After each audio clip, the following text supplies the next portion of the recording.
Hey guys, tonight we slip into the dim torchlight of a medieval chamber where beauty is less about natural glow and more about how much lead dust you can smear on your face before keeling over. You hear the crackle of a fire in the hearth, the faint scuttle of mice in the rushes underfoot, and the soft scrape of a comb through hair that hasn't seen shampoo in, well, ever. You've entered a world where beauty is pain, sometimes literally, and the stranger the ritual, the higher the status. And trust me, you probably won't survive this makeover. So, before you get comfortable, take a moment to like the video and subscribe. But only if you genuinely enjoy what I do here. And while you're at it, drop your location and local time in the comments. I love seeing where everyone's listening from. Now dim the lights, maybe turn on a fan for that soft background hum, and let's ease into tonight's journey together. You stand before a noblewoman as she carefully plucks back her hairline. Yes, her actual hairline. Because in the Middle Ages, a tall forehead was the absolute peak of chic. Imagine willingly turning your face into a giant billboard, and you've got the idea. Not only that, but eyebrows were sometimes shaved clean off too, all to achieve that perfectly serene, almost alien look. You can feel the sting as she pulls each strand, and you wonder if her mirror ever whispered back, "What are you doing?" But the real danger lurks in the powders. Lead-based face paint, also called Venetian ceruse, was wildly popular. Smooth, pale skin showed wealth, since only peasants got sunburned in the fields. So, they caked their cheeks with deadly cosmetics, unknowingly poisoning themselves in the name of looking flawless.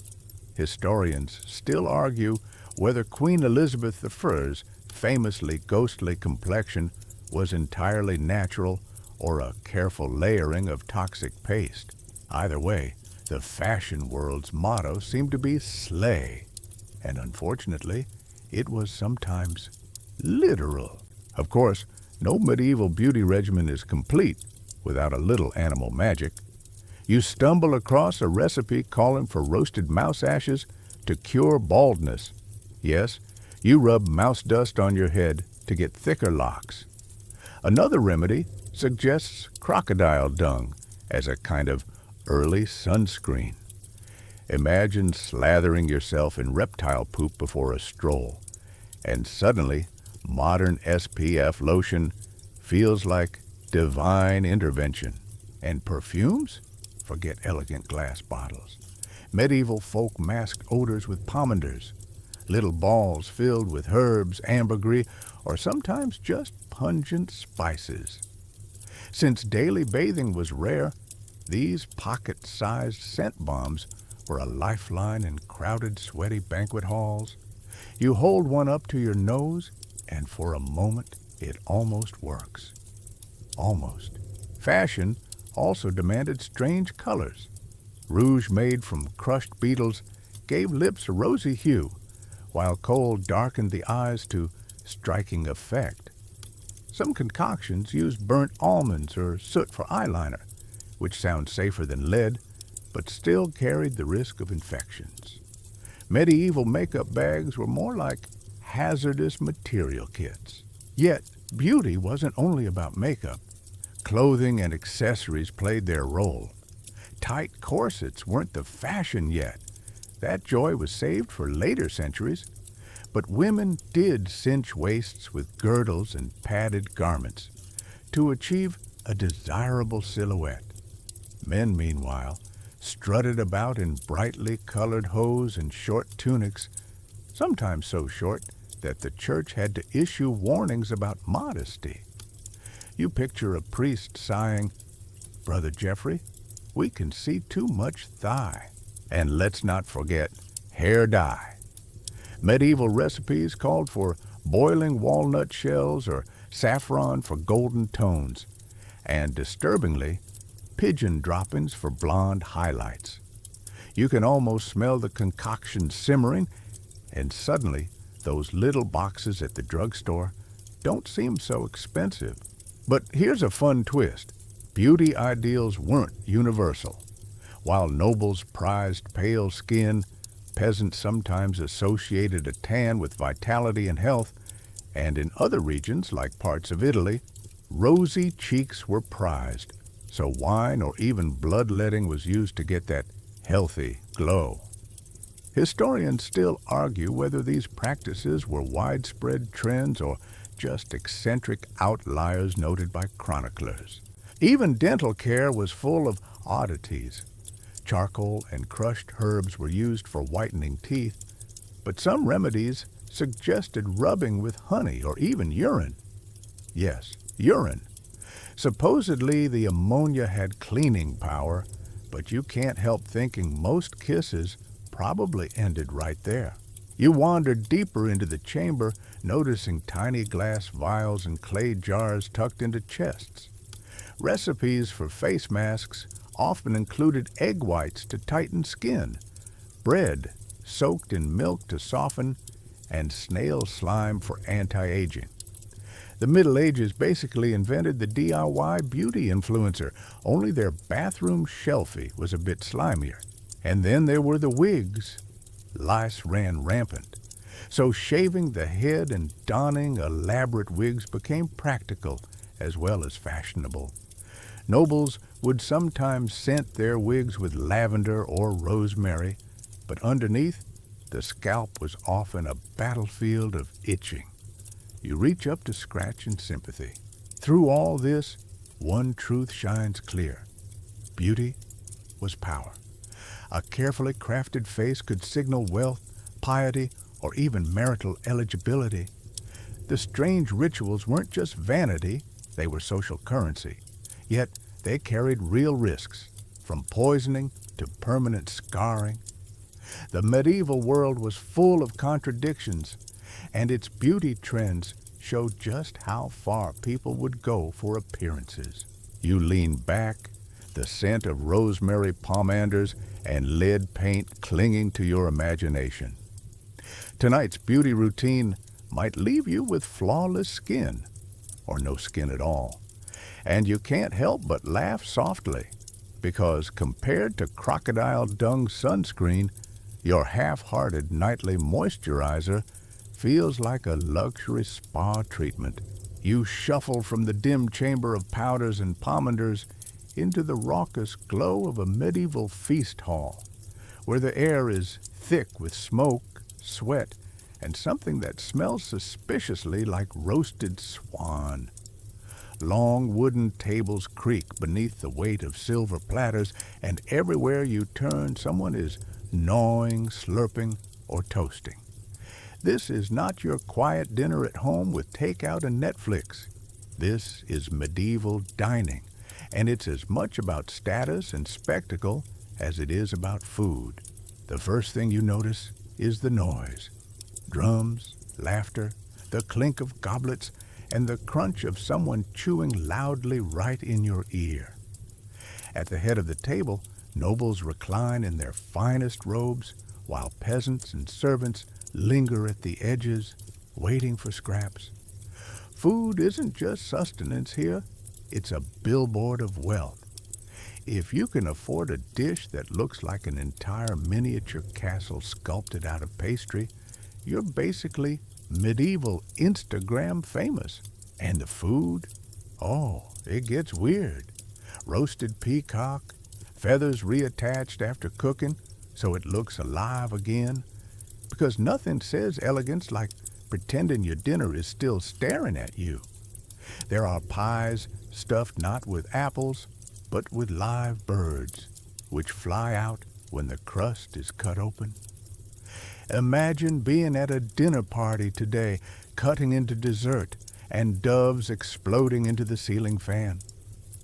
You'd call the police. Back then, you called it entertainment.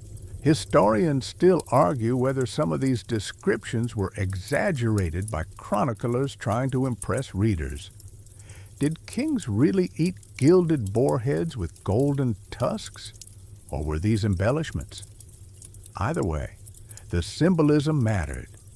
Food was theater. Of course, medieval cooks loved to disguise one food as another. Fish molded into the shape of fruit, eggs dyed brilliant colors, and even meat dishes made to look like sweet puddings. It was culinary trickery, a kind of medieval prank show for the tongue. You reach for a jelly tower only to realize it's actually full of minced meat and spices. Surprise! For the peasants, though, the menu was far simpler. Bread, pottage, a kind of thick stew, and ale. Lots of ale.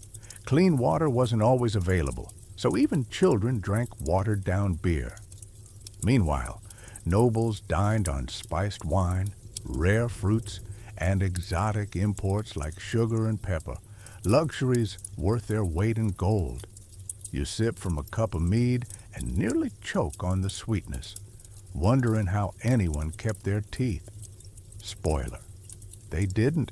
Table manners were their own strange performance. Forks weren't widely used yet. Instead, people ate with knives, spoons, or just fingers. Trencher bread, a thick slab of stale loaf, served as a plate. Once soaked through with meat juices, it was tossed to the poor or fed to dogs. Nothing went to waste, except maybe dignity. And remember those long, pointy shoes from earlier? Good luck leaning forward to grab a drumstick without impaling your neighbor. Here's where it gets stranger. Fasting rules meant people often found loopholes. Fish days were mandated by the church, so clever cooks found ways to make fake meat out of fish paste shaped like sausages. Beavers, oddly enough, were classified as fish because of their tails, which meant they were fair game on Fridays. You can't help but smirk at the thought of a monk convincing himself, yes, this giant tail counts as seafood, but the obsession with spectacle went beyond the food itself. Imagine an entire banquet where the roast boar breathes fire because the cooks stuffed it with flammable brandy, or sugar sculptures taller than a man carved into elaborate scenes of knights jousting. Sugar was so rare and expensive that it was practically an art medium. Guests admired it, maybe nibbled a corner, and then bragged for weeks about what they'd seen. Quirky tidbit? Some records mention laughing soups, where cooks supposedly spiked dishes with mild hallucinogens or aphrodisiacs to liven up the feast. Was this common practice or just rumor? Historians still argue whether these tales were moral warnings or genuine recipes tucked away in the cookbooks. Of course, feasts weren't just about eating. Minstrels sang, jugglers performed, and sometimes trained animals were paraded around to amuse the guests. You picture a bear on a chain lumbering past as nobles dig into swan pies. Somewhere in the corner, a jester tumbles, probably thinking he's underpaid. And when the feast wound down, the mess was staggering. Bones tossed on the floor, spilled wine soaking the rushes, and scraps picked over by dogs. Hygiene wasn't exactly a priority. Imagine hosting a medieval dinner party on your nice modern carpet. You'd be crying into the vacuum cleaner. Yet, for all its strangeness, the feast was also community. Celebrations brought together villages, and even the humblest meal of bread and ale shared among neighbors could feel rich. The extremes, swan pies and gilded boars, were for the elites, but food was always central to identity and ritual. You push back from the table, stomach heavy with imaginary roasted peacock and spiced wine, wondering if your body would ever forgive you. Tonight's dining has left you amused, bewildered, and maybe just a little grateful that your last dinner was frozen pizza and not mouse dust bread or exploding pigeon pie. You slip out of the feast hall, stomach still turning at the thought of gilded boar heads and pies full of flapping birds, and wander into a quieter room lit only by the thin flame of a rushlight. Here, someone groans under a pile of wool blankets, and beside them sits a physician in robes, muttering about humors and balance. Welcome to the medieval sick room, where medicine is equal parts ritual, guesswork, and sheer bravado. The first thing you notice is the smell. Herbs hang from the rafters, garlic cloves dangle like charms, and somewhere nearby, a pot of leeches writhes lazily in water. A patient coughs, and the doctor leans in with a calm expression that doesn't exactly inspire confidence. Instead of checking vitals, he consults the stars. Yes, because whether your headache is caused by stress or an evil planetary alignment is apparently up for debate. Medicine in the Middle Ages revolved around the theory of the four humors: blood, phlegm, yellow bile, and black bile. Too much of one, and you were unbalanced. The solution? Drain, purge, or adjust. You can practically hear the physician say, "You're coughing? Must be excess phlegm. Let's bleed you." It sounds wild, but for centuries, this idea guided medical practice. Historians still argue whether some physicians sincerely believed in it or simply leaned on the theory because it gave them authority and vocabulary. Leeches were the stars of the show. You watch as the doctor carefully places one on a patient's arm, and it latches on with a soft, wet pop. Bloodletting was thought to clear blockages and restore balance. Some patients even bragged about how many ounces they'd released. If you've ever complained about giving a vial of blood at the clinic, just imagine losing a pint or two for a sore throat. And then there were the potions. Recipes called for all sorts of ingredients: crushed pearls, ground up stag antlers, and even powdered mummies imported from Egypt. Yes, people swallowed what was literally called mumia, believing it had healing powers. You sip from a clay cup filled with bitter liquid, praying it's just chamomile tea and not pulverized corpse. Quirky tidbit? Some treatments veered into outright bizarre territory. For toothaches, you might be told to kiss a donkey. For gout, boil a red-haired dog and rub the broth on your feet. For epilepsy, hold a piece of human skull in your pocket. Whether these were desperate measures or cultural holdovers from earlier folk traditions, historians still argue about their origins. The line between medicine and magic was blurry. Amulets inscribed with prayers hung around patients' necks, while some healers muttered incantations over herbs. And yet, alongside the superstition, there were practical remedies too. Honey was used to disinfect wounds, garlic helped with infections, and willow bark eased pain, long before anyone discovered aspirin inside it. So, buried in all the strangeness, real science occasionally flickered. You crouch by a small table covered with tools. Knives, saws, and iron probes gleam in the candlelight. Surgery was rare and terrifying, performed without anesthesia. Imagine biting down on a stick while someone saws through bone, and suddenly your dentist's drill feels like a lullaby. Barbers often doubled as surgeons, recognizable by their striped poles, symbols of bloody bandages once wrapped around them. The next time you pass a barber shop, you may think twice before asking for a trim. Astrology also shaped treatment.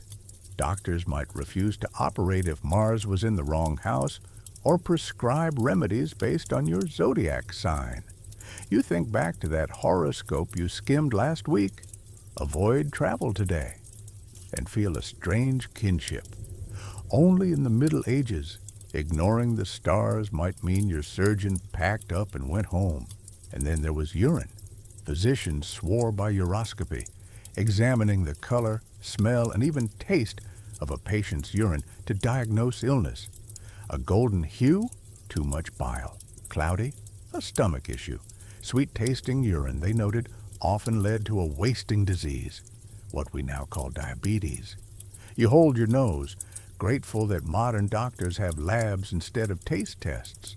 Communities often turned to local healers and wise women whose remedies mixed herbs, folklore, and generations of trial and error. Sometimes they succeeded where trained physicians failed, though their practices were often dismissed as superstition or worse, witchcraft. Historians still argue whether these women were marginalized unfairly or respected more than the official records suggest. You lean back, watching as the patient is given another draft of pungent liquid. Maybe it helps, maybe it doesn't. In a world where disease could sweep through entire towns, any remedy, even kissing a donkey, was worth a try. The medieval sick room leaves you both amused and uneasy, wondering how many lives were saved by garlic and honey, and how many were lost to leeches and powdered skulls. And as you step away, the faint squirm of leeches lingers in your imagination. Tonight's medical lesson? Be grateful your next doctor visit involves a stethoscope and not a donkey's cheek. You leave the sick room with its jars of leeches and muttered prayers and step into the less glamorous but equally telling part of medieval life, the toilets. Or more accurately, the absence of what you'd recognize as a toilet. Sanitation in the Middle Ages was a strange mix of clever improvisation and outright chaos. And you're about to discover just how messy daily life could get. Castles, of course, had garderobes, little stone rooms jutting out from walls, with a hole leading directly down into the moat or a cesspit.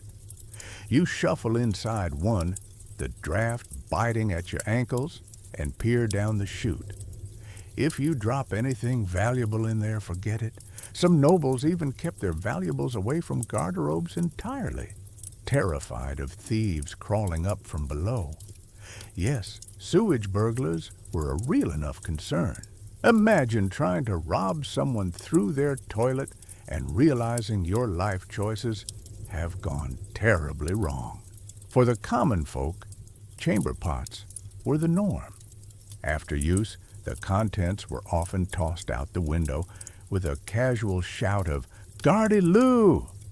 a warning to anyone passing beneath. You can almost hear the splat in the alley and the curses of the unlucky traveler caught in the splash zone. Next time you complain about stepping in gum on the sidewalk, remember, it could be worse, much worse. Cesspits, dotted cities, dug deep to hold waste. Some were carefully lined with stone, while others were just holes in the ground.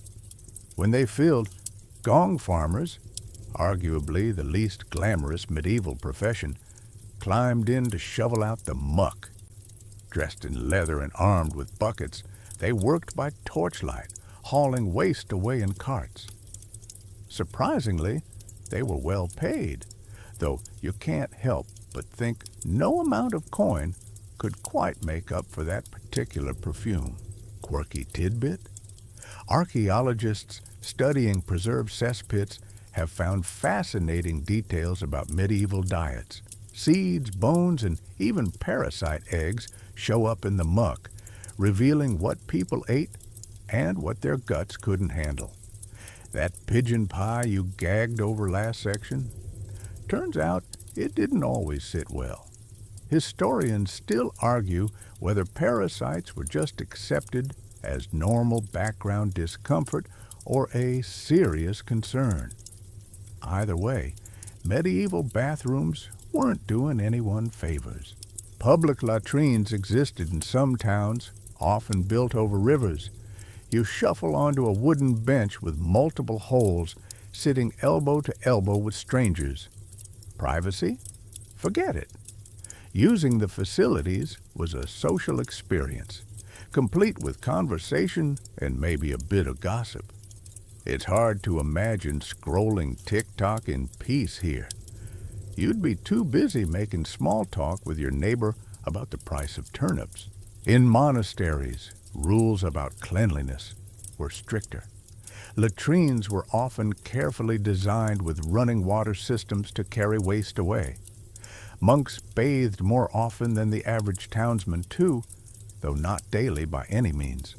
For peasants, washing meant splashing water from a basin or dunking in the river when weather allowed. You start to itch just thinking about the fleas that thrived in unwashed bedding.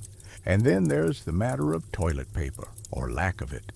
Leaves, moss, straw, and even handfuls of hay served the purpose. Wealthier folk sometimes used linen rags or wool scraps. You gingerly reach for a piece of straw and immediately appreciate your modern rolls embossed with pastel flowers.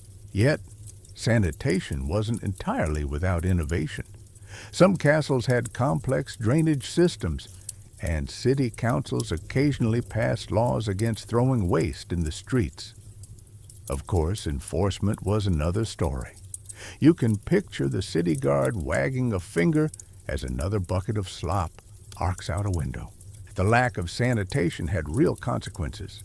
Streets filled with filth, water sources polluted, and disease spread easily. The connection between cleanliness and health wasn't fully understood, but people did notice patterns. Plagues often followed filthy conditions.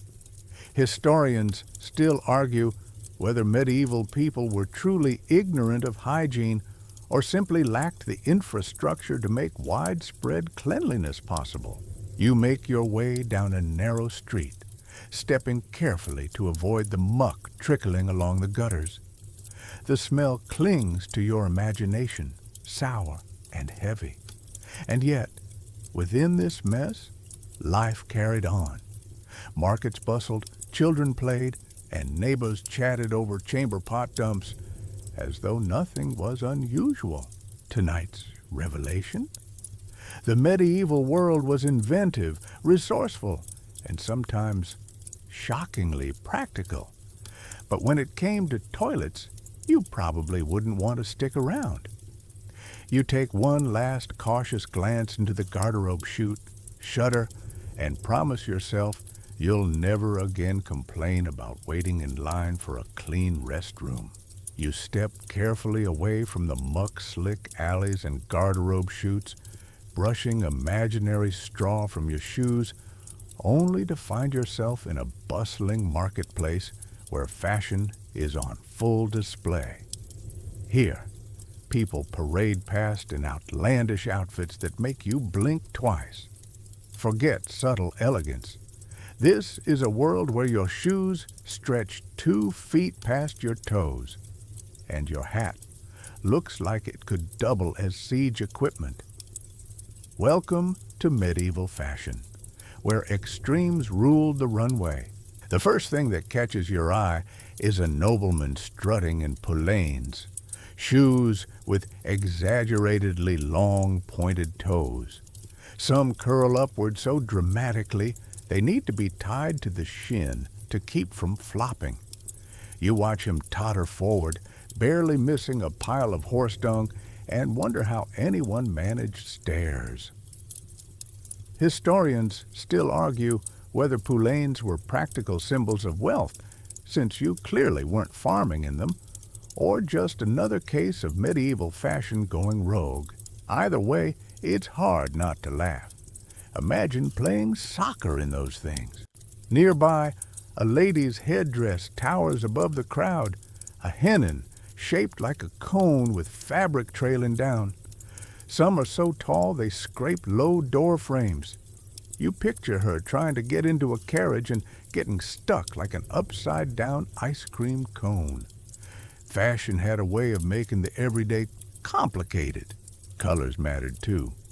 Sumptuary laws dictated who could wear what, reserving certain fabrics and dyes for the wealthy. Deep reds, rich blues, and especially purple signaled status, while peasants stuck with browns and grays. You imagine a medieval Karen pointing to her neighbor's cloak. "Excuse me, but that shade of crimson is illegal for your tax bracket." Materials varied wildly. Wool was everywhere, but the rich flaunted silk imported from the East. Furs lined collars and hems, with ermine being the ultimate flex. You stroked the edge of a velvet sleeve and realized just how much clothing acted like a medieval bank account. Your outfit was your investment portfolio. Quirky tidbit? Some men wore cod pieces, padded fabric covering the groin that grew so exaggerated they looked like medieval fanny packs, with a very specific focus. Originally practical, they eventually turned into flamboyant statements. Historians still argue whether cod pieces were jokes, status symbols, or just misguided confidence stitched in velvet. Either way, you can't help but chuckle at the thought of someone needing extra storage space right there. And women weren't exempt from the extremes. Gowns sometimes had sleeves so long they dragged on the floor, picking up dirt, mud, and probably a few fleas along the way. Another style involved horned headdresses, two great arcs sprouting from the head like antennae. The church was horrified, denouncing them as devilish, which of course only made them more popular because nothing sells like forbidden fashion. For peasants, clothing was far simpler but still practical. Tunics, hose, and sturdy boots held up to fieldwork, patched and repatched until they fell apart. Yet even here, small touches, brightly dyed belts or embroidered cuffs, showed pride and individuality. Fashion wasn't only for nobles, it was a human impulse to decorate and distinguish. Accessories also played their role. Belts gleamed with buckles, daggers doubled as both tools and jewelry, and purses dangled from girdles, since pockets weren't a thing yet. You imagine fumbling with your pouch every time you need a coin, cursing whoever decided trousers didn't need storage. Hair was part of the performance, too. Men sported bowl cuts that make you wince, while women braided and coiled elaborate styles, often covered by veils. Beards came in and out of fashion, with some knights proudly growing them while others shaved clean for refinement. You run a hand along your jawline, half expecting a medieval barber to pop out with a razor and unsolicited advice. And it wasn't just about vanity. Fashion carried messages. Long sleeves and flowing gowns spoke of leisure, while tight fits showed off a well-fed figure. Poorer folk might aspire to copy these styles in small ways, leading to constant tension over who was dressing above their station. Laws and sermons railed against extravagance, but the streets remained a parade of color and absurdity. One of the strangest trends? The hoopaland, a robe with enormous draping sleeves that could practically hide a small child. Some had collars so wide they looked like satellite dishes. You imagine trying to eat dinner without dipping half your sleeve into the stew. Fashion, it seems, had no concern for practicality. And yet, fashion was power. Outfits proclaimed wealth, piety, or rebellion. A bold splash of color, an absurd codpiece, or a hennin brushing the ceiling. It all sent a message. You glance around at the marketplace crowd and realize every stitch is speaking, even if the language is bizarre. By the time you step away, poulaines flopping in your mind's eye and codpieces refusing to be forgotten, you can't help but grin. Tonight's wardrobe lesson? No matter the century, people have always risked comfort, mobility, and sometimes dignity to look impressive. Compared to 2-foot shoes and cone hats, your questionable pajama pants suddenly feel like the height of sensible chic. You leave behind the market stalls of velvet sleeves and codpieces, stepping into the twilight streets where the air grows heavy with whispers. This is not about clothing now. It's about what lurks unseen, the forces people believed shaped their lives. In the Middle Ages, superstition clung to every corner. You walk past doorways adorned with charms, pockets heavy with talismans, and hear the quiet muttering of prayers mixed with spells. It's a world where luck is fragile and protection requires some very odd strategies. The first thing you notice is the abundance of amulets. A farmer ties a wolf's tooth around his neck to ward off evil spirits. A mother stitches a scrap of scripture into her child's clothes to keep sickness at bay. You touch a pouch hanging from your belt and feel dried herbs, maybe rosemary or sage, meant to protect you from the evil eye. Historians still argue whether such objects truly reassured the masses or simply gave people a sense of control in an unpredictable world. Either way, you can't help but think of it as medieval insurance. Low premium, questionable coverage. Superstitions bled into daily routines. Black cats were suspicious in some places, but lucky in others. Sneezing could mean a blessing or a sign of doom, depending on who you asked. Knocking on wood? Yes, medieval folk did that too, believing trees housed spirits who could grant protection. You tap the rough timber of a doorframe and feel oddly connected across centuries of nervous knuckles. Quirky tidbit. Bread wasn't just food. It was magical. People marked loaves with crosses before baking, partly for blessing, partly to ward off witches. Dropping bread on the floor was considered unlucky, and throwing crumbs into the fire might anger household spirits. You glance at your mental image of a baguette and realize it was once less of a carb and more of a talisman. The church loomed large in reinforcing or condemning superstition. Relics, bones, vials of blood, or even feathers said to be angelic were revered, sometimes beyond reason. Pilgrims believed touching them could heal sickness or forgive sins. Yet, in the same breath, the church warned against charms and spells as dangerous heresy. The line between faith and superstition blurred constantly, leaving ordinary folk to navigate contradictions. Historians still argue whether priests tolerated small rituals like herbal charms quietly or actively hunted them out. Nighttime was especially thick with fear. Spirits, witches, and demons were thought to roam freely. People nailed horseshoes above doors, scattered salt across thresholds, or carried iron knives under pillows to keep nightmares away. You can almost feel the tension of lying awake in a drafty cottage, listening to the wind moan and wondering if it's just weather or something worse. Even animals had their place in superstition. Owls were omens of death. Crows carried messages from beyond, and toads were believed to harbor magical properties. Some healers kept a toad in a bag tied around the neck of sick patients. The poor creature expected to draw out the illness. You imagine explaining that to your modern doctor. Yes, I've been wearing a frog necklace for my cough. Thanks. Superstitions shaped work too. Farmers avoided plowing on unlucky days. Sailors refused to set sail if a certain bird crossed their path. And builders laid foundation stones with hidden charms inside. You peer beneath a timber beam and see a mummified cat, placed there centuries ago to protect the house from evil. Strange? Yes. Effective? Well, the house is still standing. Dreams held power as well.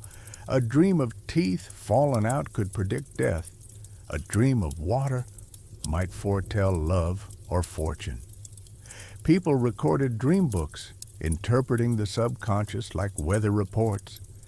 You can't help but smirk, thinking how you dream about forgetting pants in math class might have been read as an omen of prosperity. Superstitions weren't always grim. Some were playful, almost comforting. Hanging herbs above the door to attract good luck, carrying a rabbit's foot for fortune, or whispering charms over newborns to ensure long life.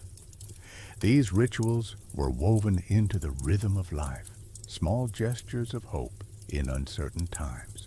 By the time you leave the superstitious street, you feel weighed down by charms and omens, talismans and whispered blessings, and yet you also feel strangely warmed, because behind the odd rituals lies something deeply human, the desire for protection, for reassurance that unseen forces could be nudged in your favor.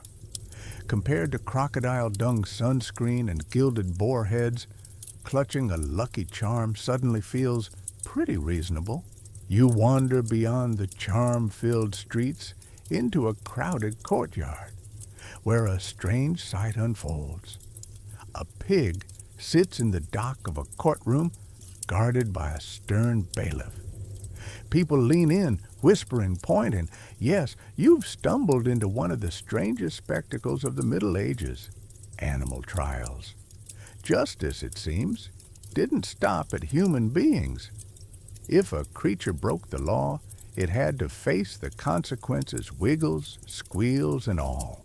The pig before you looks bewildered, snuffling at the straw while a clerk solemnly reads charges. Perhaps it trampled a child or destroyed crops, or, worse, bit someone. In the medieval mind, animals were part of the moral order, and when they disrupted it, they could be treated just like people. You rub your eyes, half expecting this to be a joke, but no. Records confirm these trials happened across Europe. Historians still argue whether these trials were taken entirely seriously or were partly symbolic, intended to reassure communities that justice was done, even if the culprit had hooves. Either way, punishment could be harsh. Pigs were sometimes executed, dressed in human clothes first as a form of shaming. You picture a hog in a tunic and hat, and the image is equal parts ridiculous and unsettling. Quirky tidbit? It wasn't just pigs. Rats were summoned to court for stealing grain.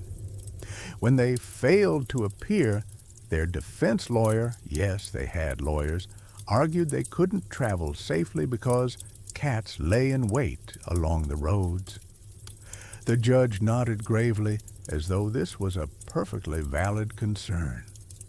You smirk, imagining your cat suddenly promoted to medieval highwayman. Other insects, like weevils or locusts, were accused of destroying vineyards or fields. The court might excommunicate them, formally banning them from the community in the hopes God would intervene. Picture a solemn priest wagging a finger at a swarm of bugs, declaring them outlaws. You can't help but think the insects were too busy munching grapes to care. Not all trials ended with punishment.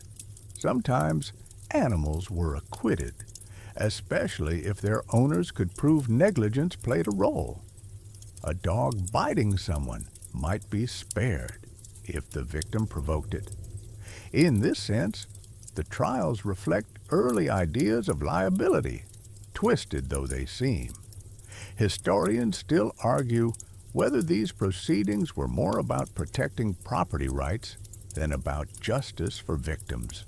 The ceremonies themselves could be oddly elaborate. Bells rang, witnesses testified, and judges donned robes.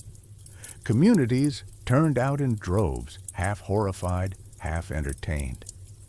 It wasn't so different from today's fascination with courtroom dramas, except the defendant had feathers. You glance around the courtyard, and notice children giggling at the pig's grunts, women clutching rosaries, and men nodding gravely. For them, this trial reaffirms order in a world where chaos constantly threatened. Crime had consequences, even if committed by a goat. Some scholars suggest these trials also carried a ritual element, blending law with superstition. By condemning the animal, communities symbolically purged evil or misfortune. In this way, justice and magic intertwined, reinforcing faith in both human law and divine order. And yet, for all the absurdity, you can't help but see glimmers of logic. A rampaging bull really could endanger lives. A crop-devouring swarm really could cause famine.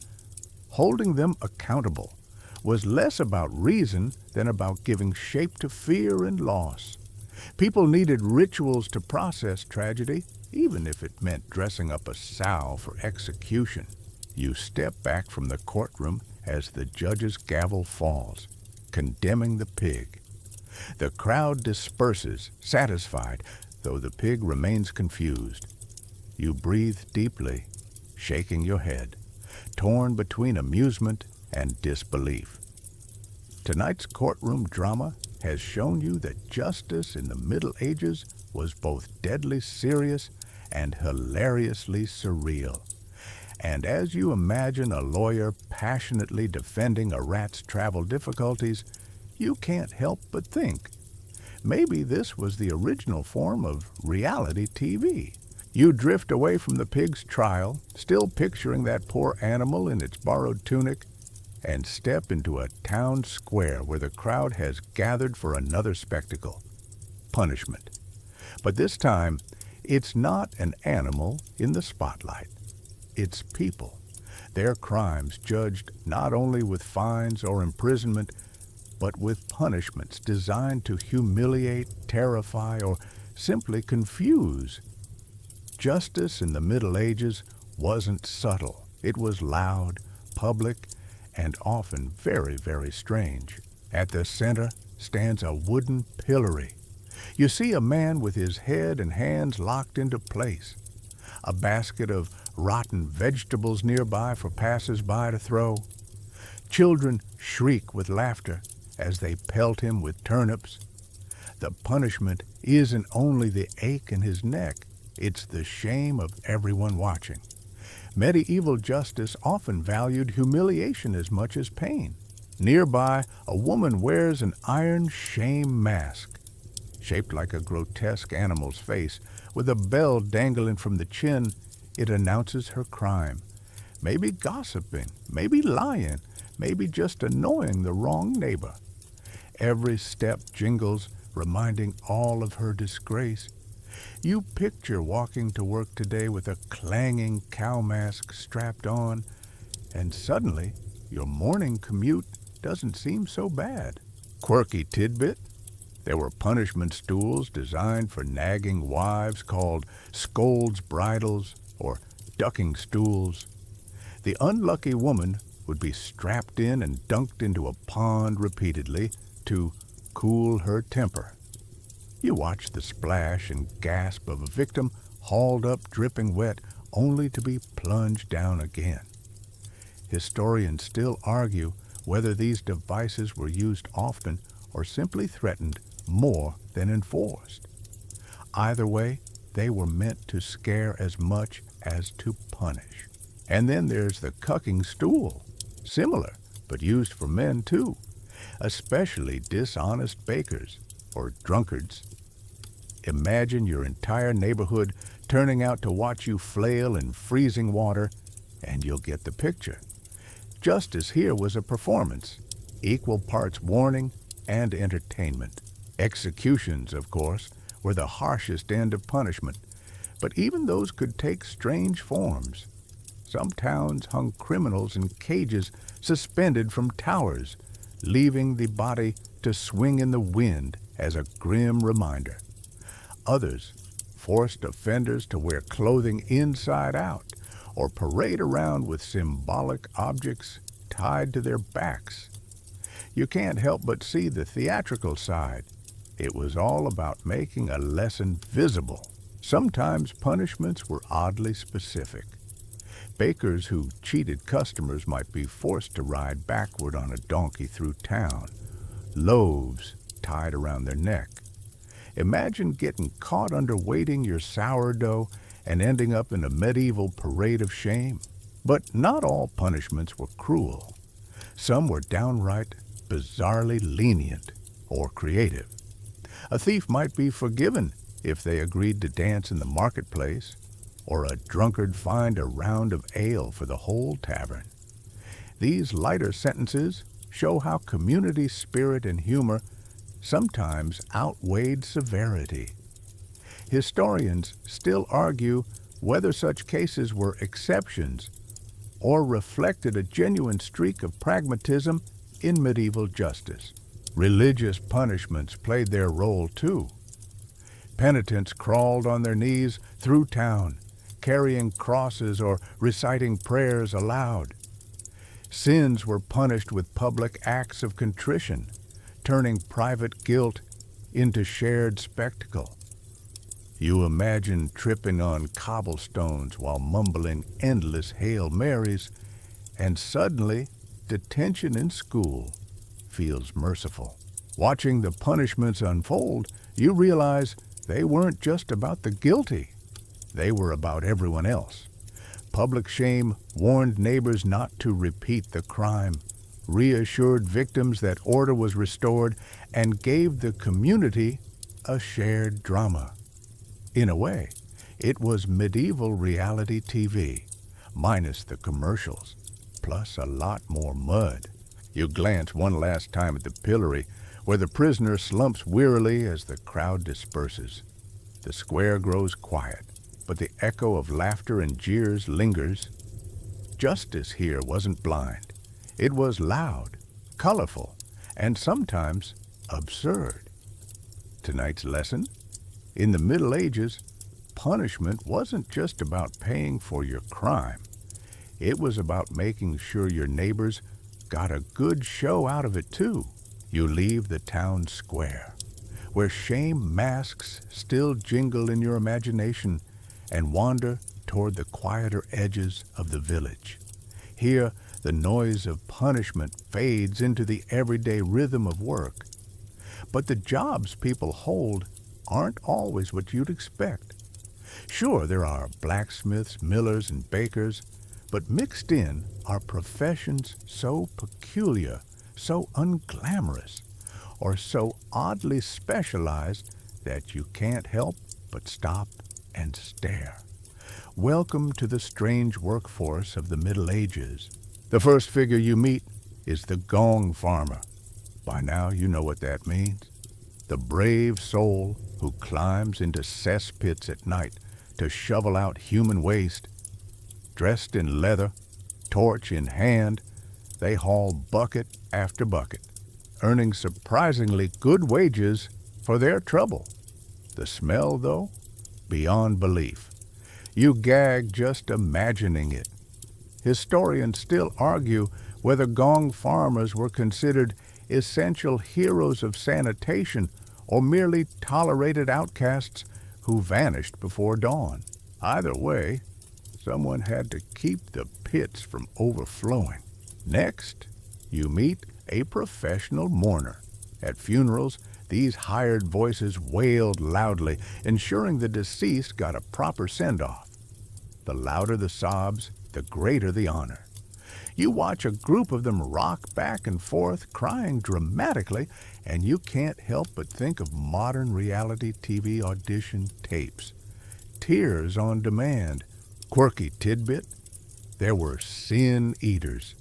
People who consumed bread and ale placed on a corpse, symbolically taking on the sins of the dead so their soul could rest.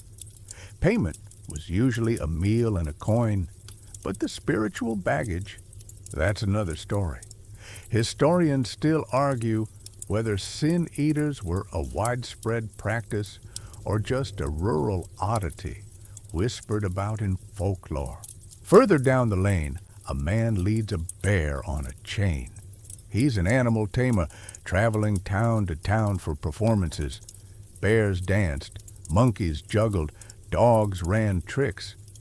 Entertainment wasn't about Netflix cues. It was about bringing the wild into your backyard. You can practically hear the applause as the bear lumbers onto its hind legs, though you also sense the unease of living in a world where your neighbor might casually keep a lynx. Another figure approaches, jangling coins, the town crier. With no newspapers or internet, this loud-voiced worker stood at crossroads, shouting news, laws, or royal decrees. You watch him bellow in the chill air, his bell ringing for attention, and you wonder how long before his voice gives out. Imagine being paid to scream the medieval equivalent of clickbait headlines. And then there are leech collectors, mostly women and children, wading into marshes, letting the slimy creatures attach to their legs before peeling them off for doctors. It's a living, if you don't mind blood loss and itching bites. You picture yourself standing knee-deep in swamp water muttering, "This isn't in the job description." Some professions seem oddly charming. Minstrels and troubadours wandered from castle to inn, singing tales of romance and war, spreading gossip alongside melody. Falconers trained hawks for noble hunts, a role so prestigious it came with its own set of fashion rules. And jesters? Their job wasn't just to juggle or tumble, but to speak truths cloaked in humor.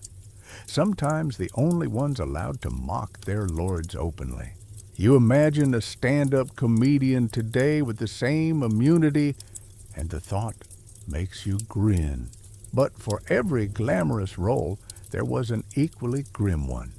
Executioners, for instance, were necessary but shunned, living on the edge of society. People both feared and relied on them, a contradiction that must have made for awkward dinner parties.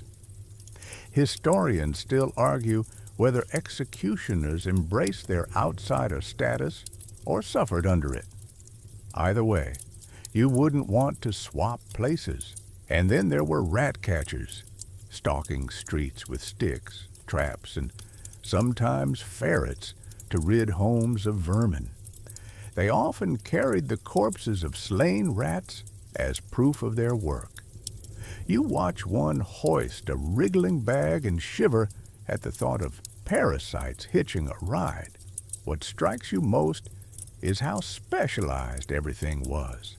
Every corner of life, from birth to death, had a profession attached.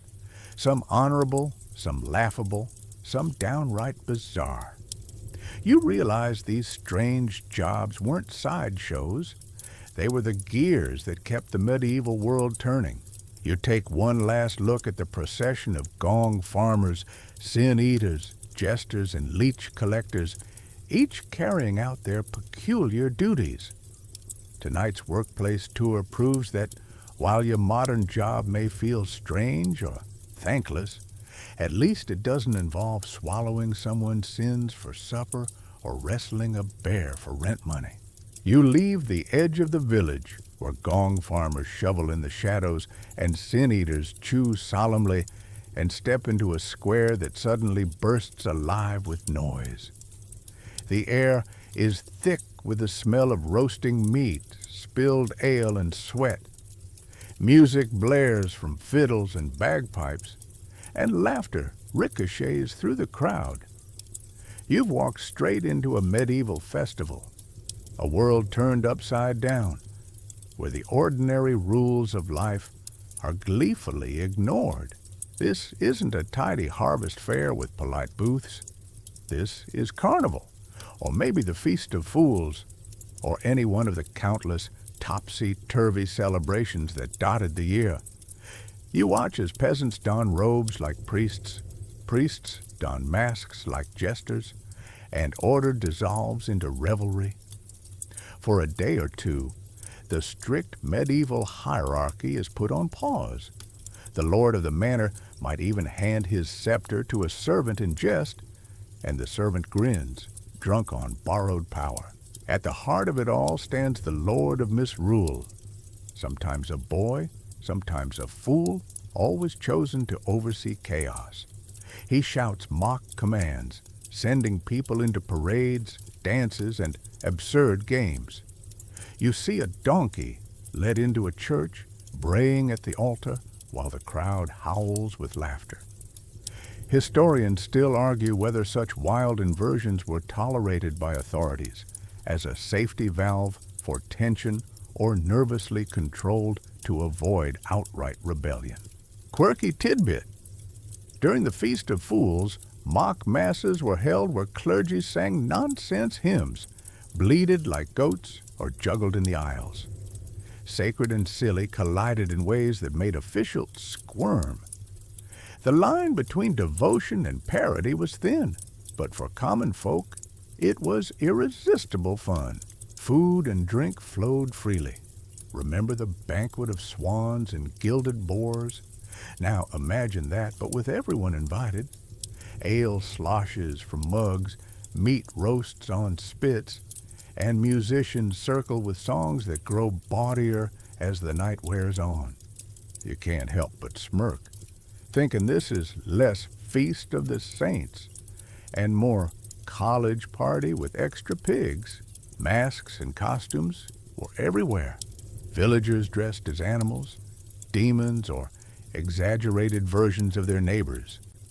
A baker struts by with flour-dusted cheeks, mocked for skimping on loaves, while a farmer waddles with a pig snout strapped to his face.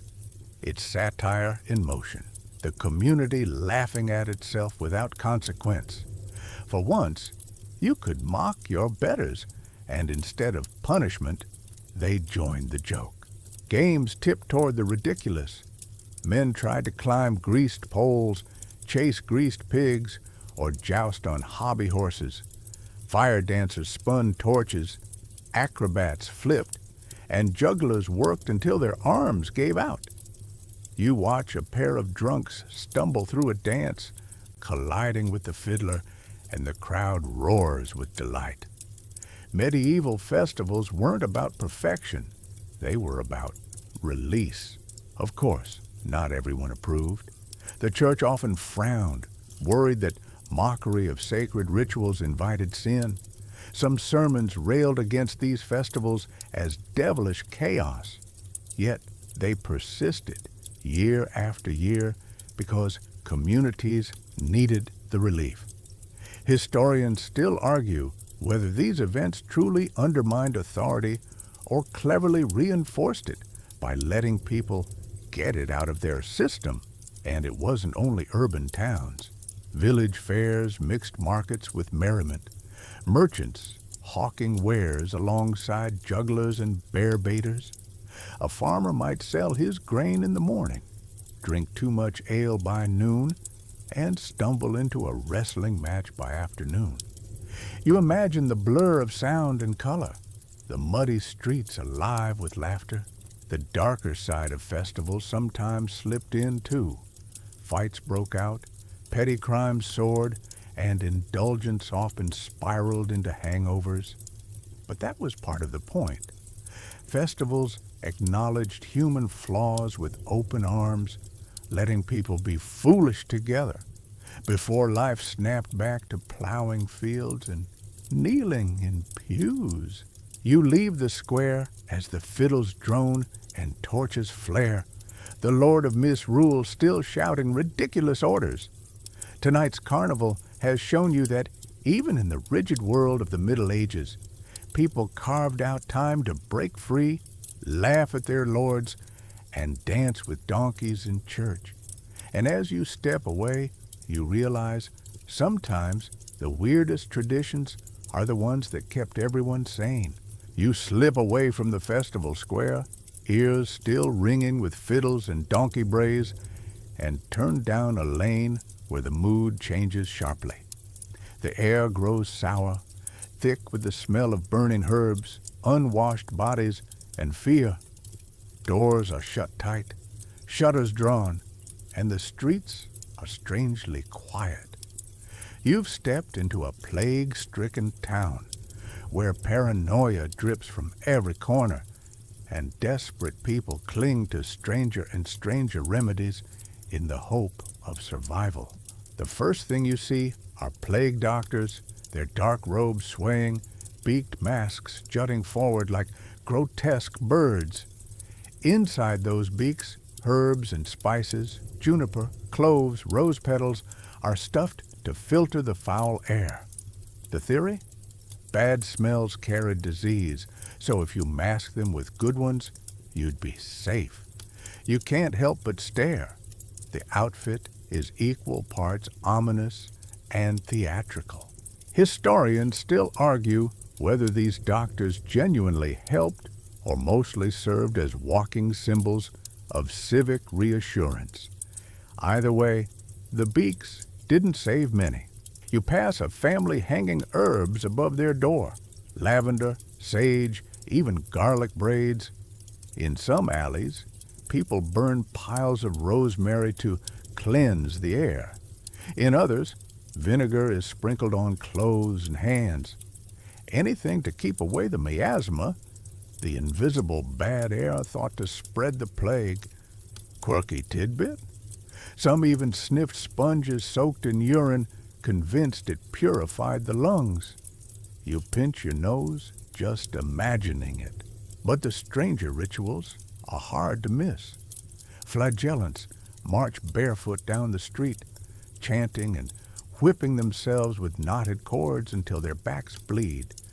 They believe punishing their own flesh will atone for humanity's sins and stop the plague.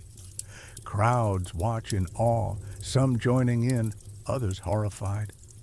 Historians still argue whether the flagellant processions spread more fear than comfort, or even helped spread disease by gathering crowds. Inside homes, treatments range from hopeful to absurd. A woman presses a plucked chicken against her child's sores, convinced it will draw out the poison. A man drinks crushed emerald mixed with wine, the potion shimmering with expense but offering no relief. You peer into a bowl of plague water, brewed from herbs, vinegar, and spices, and think it smells more like salad dressing than medicine. Astrology plays its part too. Charts are drawn, planets blamed. Some blame Saturn's alignment, others the corruption of the moon. Remedies are timed to the stars, as though the heavens themselves were in on the killing. You glance upward, half expecting the constellations to frown back. Communities grow suspicious of outsiders. Strangers are shunned, wells are guarded, and scapegoats are chosen. In some tragic cases, entire groups are blamed for bringing the plague, fueling violence and persecution. Fear twists into cruelty, and the desperation to find a cause unleashes its own horrors. And yet, amid the madness, glimmers of practical sense exist.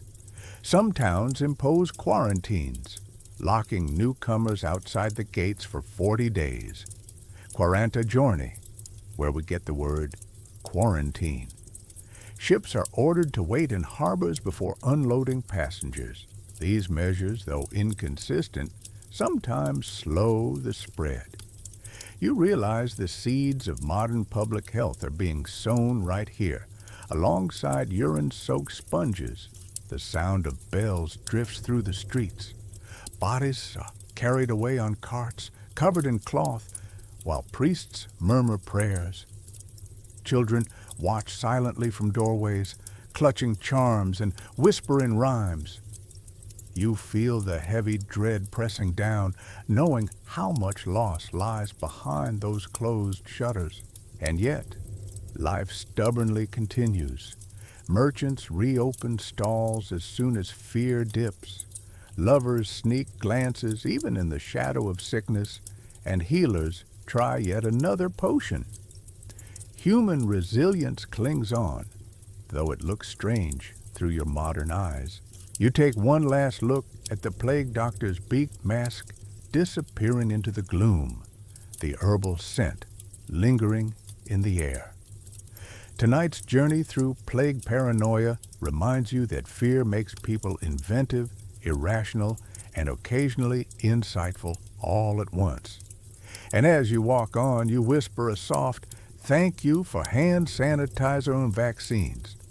No chickens pressed to your skin required. You move on from the plague-shadowed alleys, still catching phantom whiffs of vinegar and burning rosemary, and find yourself on a dusty road stretching far into the horizon. Pilgrims trudge past in cloaks and wide-brimmed hats, staffs in hand, scallop shells dangling from their belts. Their faces are weathered, their feet blistered, but their eyes shine with purpose.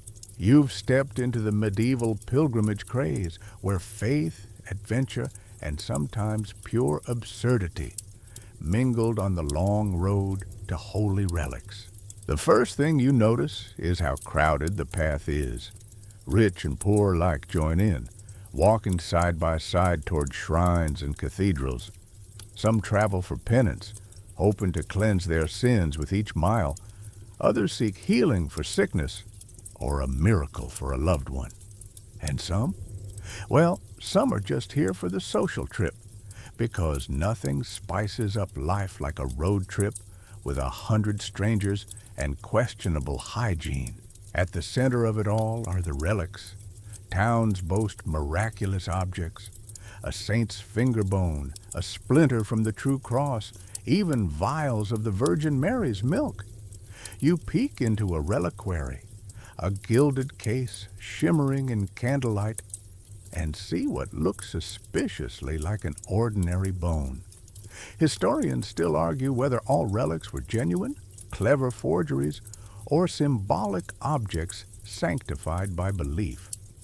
Either way, pilgrims flock to them with devotion. Quirky tidbit: one shrine claimed to house a vial of Christ's tears, while another displayed the feathers of the Archangel Gabriel. And multiple churches proudly owned the head of John the Baptist, sometimes 2 or 3, all equally authentic. You can't help but imagine the awkward debates. Oh, you have his head? Funny, so do we. Pilgrimage routes became bustling highways of faith. The Camino de Santiago wound across Spain, Canterbury drew English crowds, and Rome and Jerusalem stood as ultimate goals. Along the way, hostels sprang up, taverns thrived, and entire economies grew from the steady shuffle of weary feet.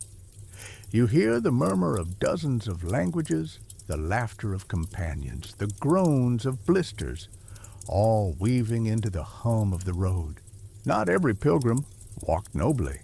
Some were fake pilgrims, using the journey as cover for crime or mischief. Others carried indulgent certificates, skipping the miles altogether, but still claiming the spiritual benefits. And then there were the extreme pilgrims, who crawled on their knees, carried heavy crosses, or traveled barefoot to prove extra devotion. You wince just watching, but their determination draws crowds of admirers.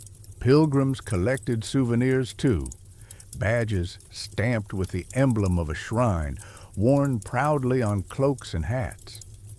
These tokens shouted, "I made it," centuries before the tourist t-shirt. You imagine someone today showing off a fridge magnet from Santiago, while their medieval counterpart flashes a pewter shell badge with the same proud grin. Along the way, songs and tales flowed. Pilgrims swapped stories by firelight, some sacred, some scandalous. Bands of travelers formed friendships or rivalries, turning the road into a living, shifting community. You catch a snippet of a bawdy song rising from a tavern, followed by the sound of laughter, mugs clinking, and maybe a scuffle or two. Miracles, real or rumored, fueled the devotion. tales spread of the blind seeing, the lame walking, the barren conceiving after touching a relic. Whether true or not, they strengthened the allure of the journey. Historians still argue whether these accounts were genuine experiences, psychosomatic responses, or crafted by shrine keepers eager to draw more pilgrims. And yet, beyond faith and miracles, pilgrimage had a deeply human side. The road was hard, mud, rain, thieves lurking in forests, but it also broke daily monotony. For peasants tied to land, pilgrimage was a rare chance to see the wider world. For nobles, it was a chance to display piety and generosity. For all, it was movement, connection, and a glimpse of something beyond routine. As you watch the line of pilgrims vanish into the twilight, you feel a strange tug. The scallop shells clink, the dust swirls, and the road seems endless, calling with both hardship and hope. Tonight's journey through pilgrimage shows you that even in the Middle Ages, people sought meaning on the move, whether through genuine faith, a thirst for miracles, or the irresistible urge to collect a holy souvenir. You follow the pilgrims until the dusty road bends toward a quiet cloister, where lamplight spills through narrow windows. Inside, you hear murmurs of Latin, the clink of glassware, and the rustle of parchment. But this isn't just a monastery. It's part workshop, part laboratory, and part dream factory. You've entered the world of alchemy, where medieval minds chased gold, immortality, and secrets that shimmered just out of reach. The room smells of sulfur and herbs. Copper alembics sit over glowing coals, distilling mysterious liquids drop by drop. On a nearby shelf, strange powders glimmer in jars, some red as rust, others bright yellow like sulfur, and a few ominously black. An alchemist leans close, muttering about balance and transformation, eyes gleaming with obsession. You realize this isn't just science. It's a fusion of magic, philosophy, and desperate hope. At the heart of it all lies the philosopher's stone. Said to transform base metals into gold, it also promised the elixir of life, granting health and longevity.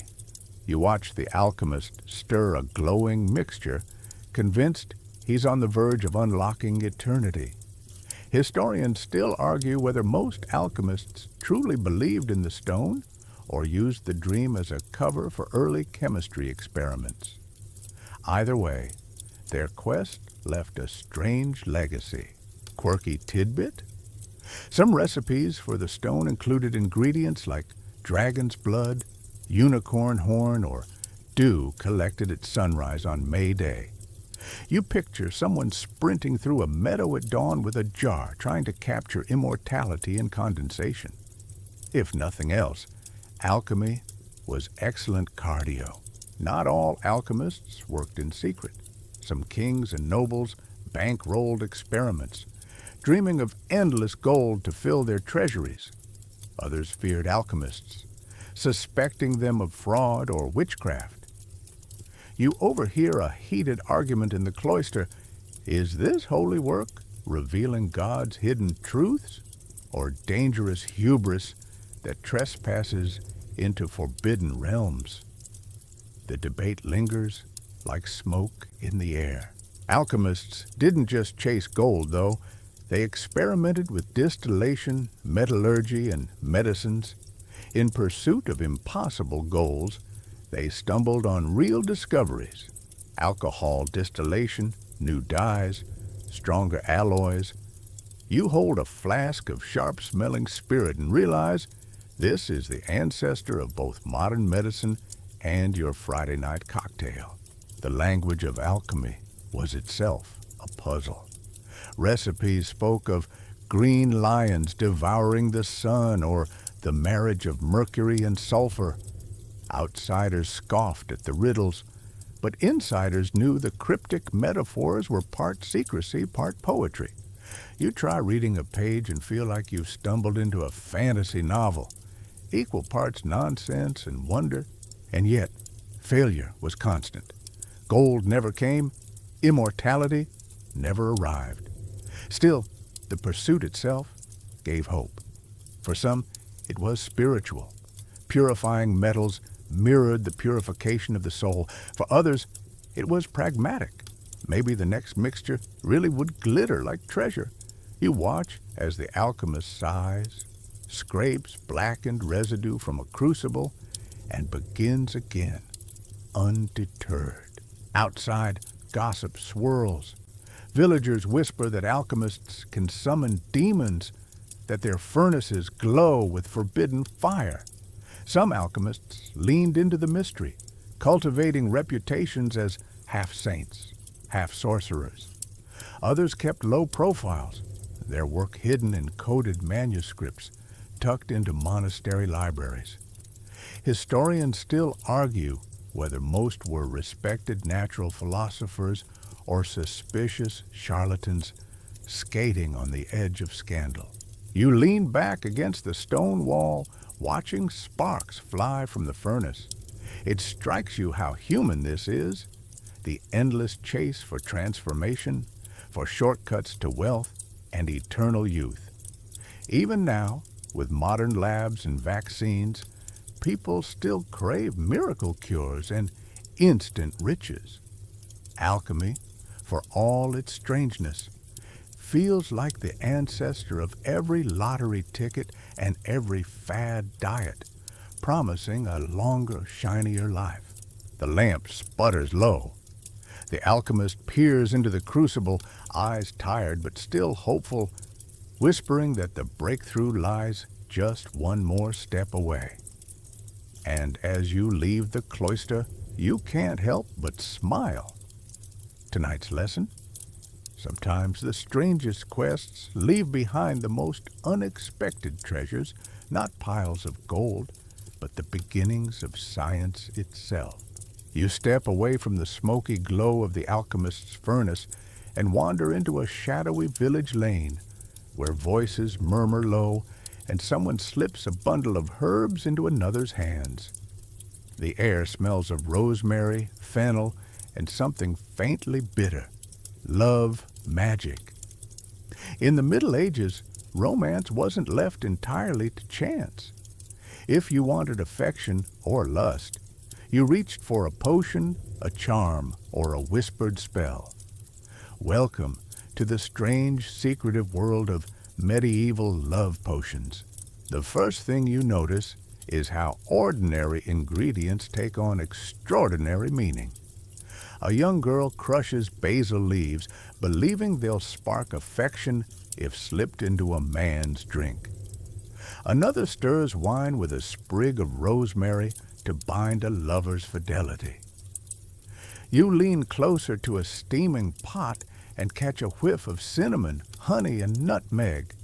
Delicious, yes, but also meant to inflame desire. Spices from far-off lands weren't just culinary luxuries, they were magical aphrodisiacs. Then come the stranger recipes. A widow whispers about a brew made from powdered rabbit hearts. A shepherd claims dried frog skin, ground fine, will kindle passion. Some even used blood, drops mixed secretly into food or wine. You gag slightly at the thought, though you can't deny the boldness. Quirky tidbit.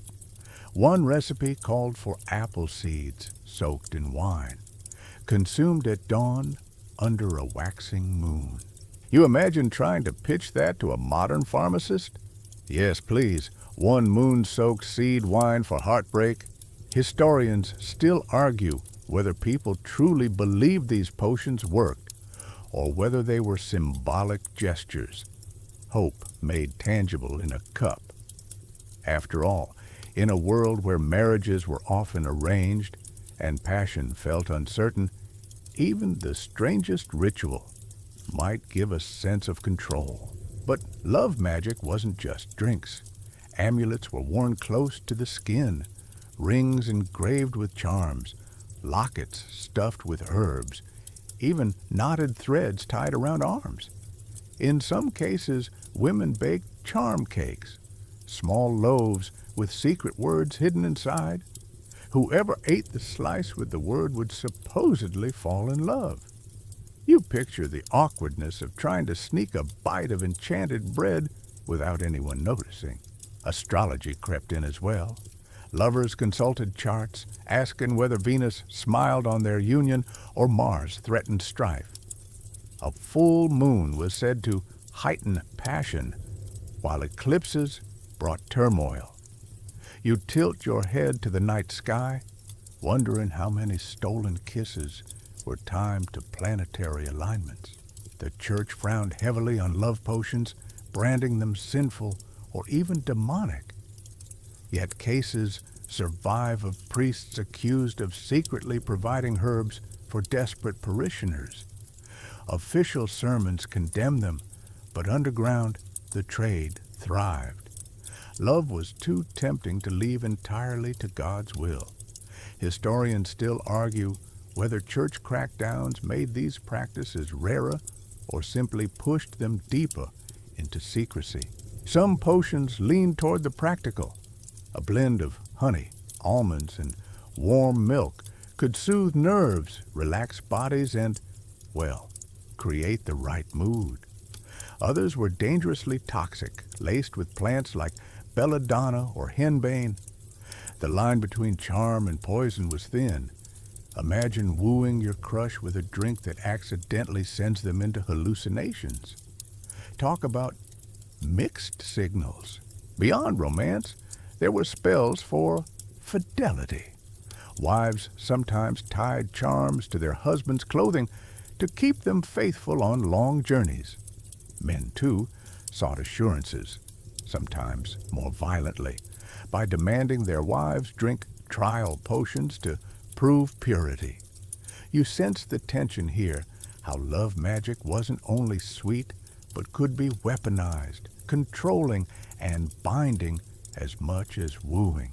Despite the risks, the stories persist. Tales of knights undone by enchanted kisses, of peasants finding true love after sharing a bewitched loaf, of nobles sneaking to apothecaries under cover of night. You realize these potions weren't really about herbs and powders. They were about longing, insecurity, and the universal human ache for connection. As you leave the lane, the faint scent of basil and cinnamon still lingers. Somewhere behind you, a young girl clutches her charm bread, whispering a name under her breath. Tonight's journey through love, potions shows you that desire, hope, and a touch of desperation brewed together into some very strange recipes. And compared to rabbit hearts and blood wine, swiping right suddenly feels refreshingly straightforward. You drift from the secretive lane of whispered charms and basil-scented love potions into the courtyards of noble estates, where laughter and barking echo against stone walls. But the animals you see here aren't just sheepdogs and barn cats. Nobles strut with creatures so unusual, so impractical, that you pause in disbelief. Welcome to the world of odd medieval pets, where companionship was sometimes adorable, sometimes eccentric, and often downright bizarre. The first to greet you is a monkey perched on a lady's shoulder wearing a tiny velvet vest. It chitters, snatches her necklace, and hurls it across the courtyard to the delight of watching guests. Monkeys were highly fashionable pets among the wealthy, prized for their exoticism. You imagine the chaos of keeping one indoors, furniture destroyed, servants chasing it endlessly, yet in the Middle Ages, that was a status symbol. Nearby, a noble boy tugs at a leash attached to a bear cub. For some, bears were kept in private menageries, symbols of strength and prestige. As cubs, they might even be doted on like overgrown puppies, though you shudder imagining what happened when they grew larger. Historians still argue whether these bears were ever truly pets or simply showpieces of power, tolerated until they became dangerous. Quirky tidbit? Some nobles kept ferrets tucked into sleeves or hoods. These wiry little creatures were useful for hunting rabbits, but also doubled as quirky companions. You watch one poke its nose out of a silk cuff, whiskers twitching, and can't help but grin. It's medieval fashion meets pet ownership, though you wonder how many sleeves got shredded. Birds were especially popular. Falcons and hawks were trained meticulously for hunting, their hoods polished, their jesses jeweled. A noble striding with a hawk on their fist was the medieval equivalent of driving a luxury car. Parrots, too, occasionally appeared in wealthy households, their bright feathers startling against the gloom of stone halls. You hear one squawk out a crude phrase taught by a mischievous servant, and the lady of the house blushes. Cats, surprisingly, had a complicated reputation. While many peasants kept them for pest control, others distrusted them, linking them to witchcraft or ill omens. In some regions, cats were cherished. In others, they were shunned or worse. You stoop to scratch a tabby lurking by the granary and wonder how such an ordinary, affectionate creature could spark so much fear. Historians still argue whether the demonization of cats contributed to later rat infestations that fueled plague outbreaks. Dogs, of course, were everywhere. Nobles pampered lapdogs, sometimes feeding them from golden bowls and wrapping them in embroidered blankets. Peasants relied on sturdier hounds for herding or guarding. You watch a shepherd boy toss a bone to his scrappy companion, the bond between them simple and enduring. Dogs bridged the gap between classes, companions to both the wealthy and the poor. And then there were the truly eccentric choices. Records tell of nobles keeping lions, leopards, and even camels, usually gifts from distant lands. One king allegedly paraded a giraffe, astonishing onlookers who had never imagined such a creature. Imagine being a peasant seeing that for the first time. You'd probably think you'd stumbled into scripture. Pets weren't just for companionship, they carried symbolism. Falcons spoke of nobility, lapdogs of refinement, bears of power. Even small animals like squirrels, often kept on leashes, signaled gentility. You see a lady stroke a red squirrel nestled in her lap, its tiny claws tangled in her silk, and realize how much identity was wrapped in these furry or feathery friends. Quirky rituals surrounded them too. Some pets were given burials with small markers, honored like family. Others were left offerings of food, as if their spirits might linger protectively. And in darker times, some animals were sacrificed or scapegoated, tied to superstitions about misfortune. The line between beloved pet and mystical creature blurred constantly. By the time you leave the courtyard, you've met monkeys in velvet, bears on leashes, ferrets in sleeves, and parrots spouting insults. It's clear that medieval pets weren't just about companionship. They were social statements, playful companions, and sometimes walking hazards. Tonight's lesson? Your neighbor's exotic fish tank or pampered bulldog doesn't hold a candle to a lady casually strolling with a squirrel on a ribbon. And if you've ever thought your pet was a handful, be glad it's not a full-grown bear in your living room. You leave the noble courtyard with its velvet-draped monkeys and leash-bound bears, wandering toward a looming stone silhouette on the horizon. Towers rise against the sky, walls bristling with battlements, and as you draw closer, you realize this isn't just a fortress. It's a maze of strange design choices. Castles weren't simply places to live. They were puzzles of defense, intimidation, and sometimes sheer eccentricity. Tonight, you step into the quirks of medieval architecture. Crossing the drawbridge, you notice the moat below. Sure, some moats were filled with water, but many were just deep, dry trenches, perfect for breaking ankles. And while cartoons might have you imagine moats stocked with crocodiles, the reality was usually less exciting. Still you smirk, remembering the earlier crocodile dung sunscreen and thinking, medieval folks never wasted a good reptile fantasy. Inside, you marvel at the spiral staircases. They almost always twist clockwise as they rise, favoring right-handed defenders swinging swords downward against attackers climbing up. Clever, yes, but also exhausting if you lived on the top floor and forgot your candle at the bottom. Historians still argue whether these designs were purely practical or if lords enjoyed watching guests arrive breathless from the climb. Quirky tidbit? Some castles had murder holes, gaps in ceilings above gateways where defenders could drop rocks, boiling water, or even hot sand on intruders.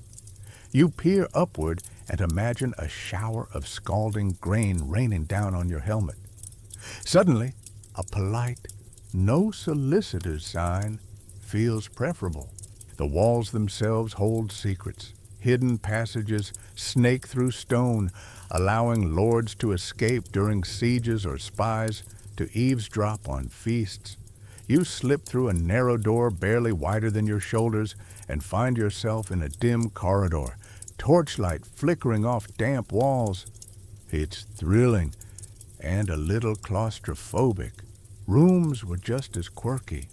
The great hall might dazzle with banners and roaring fires, but bedrooms were often small, drafty, and multi-purpose. Servants sometimes slept on floors, straw mattresses crunched underfoot, and privacy was nearly non-existent. You picture a modern teenager sulking at the lack of a door lock, and you can't help but chuckle. Defensive features could get downright inventive. Some castles built false doors or staircases leading nowhere, meant to confuse intruders. Others installed yawning pits covered with boards that collapsed underfoot. You stepped carefully, half expecting the ground to give way beneath you. And then there were garderobes again, the castle toilets you peeked at earlier. Many were built into outer walls, their waste dropping directly outside. Some even doubled as secret escape routes, though you imagine the smell would make that a last resort. Talk about a literal crappy getaway plan. Not everything was practical. Some lords indulged in architectural vanity projects, towers built absurdly tall for bragging rights, chapels lined with extravagant stone carvings, or banquet halls with acoustics so echoing you could barely hear your own toast.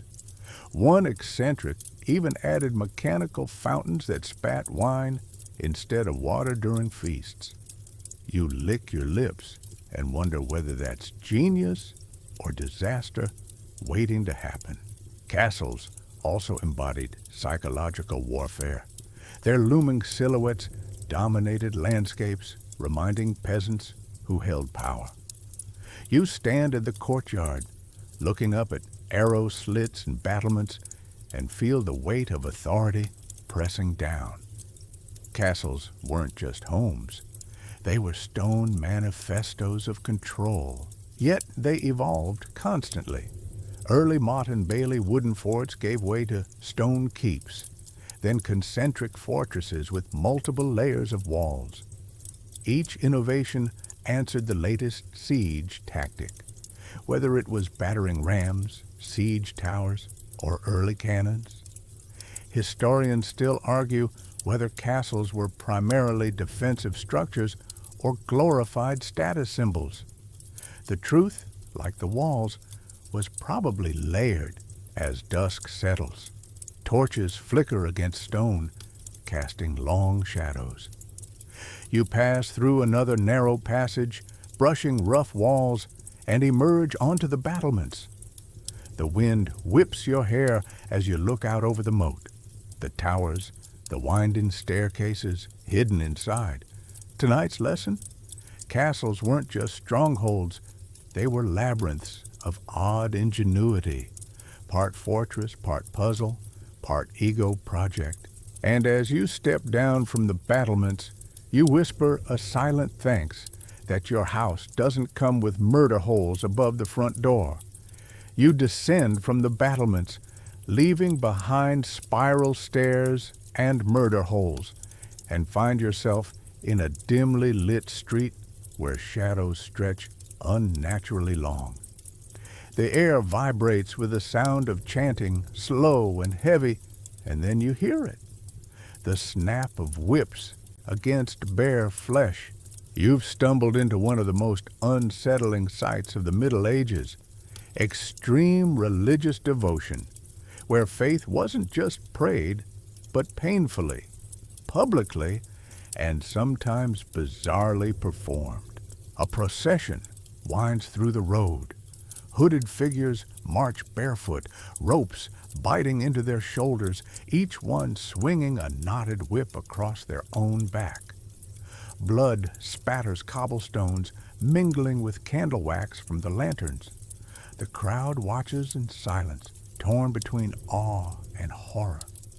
These are flagellants, convinced that scourging their bodies will atone for sin and draw God's mercy, especially in times of plague or famine.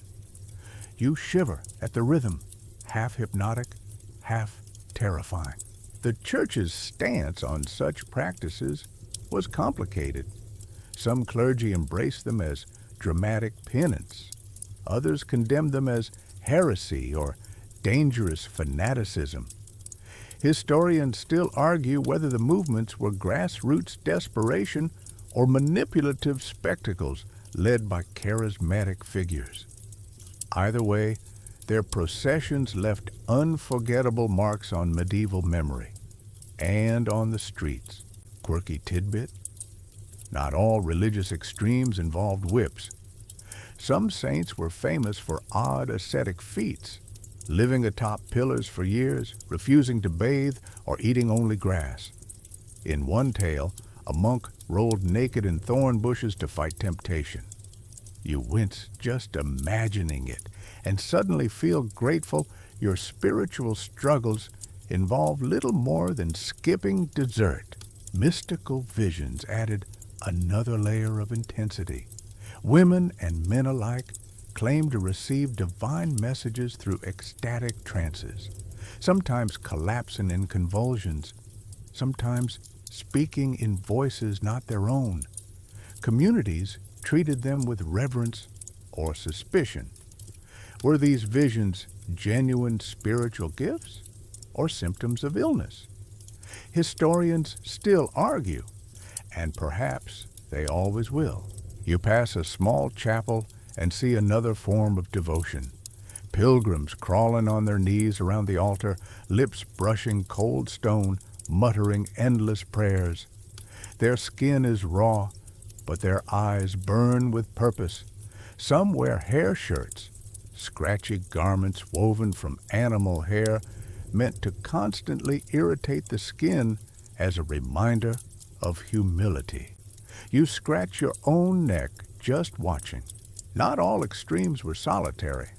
Whole communities joined in processions of penance, barefoot through mud and snow, carrying crosses or statues. Some staged dramatic reenactments of Christ's Passion, complete with volunteers dragging heavy beams until they collapsed. Faith here wasn't soft. It was weighty, sweaty, and often painful. And yet, amid the severity, you sense a deep hope. These acts, strange and sometimes brutal, came from desperation to reach beyond the ordinary.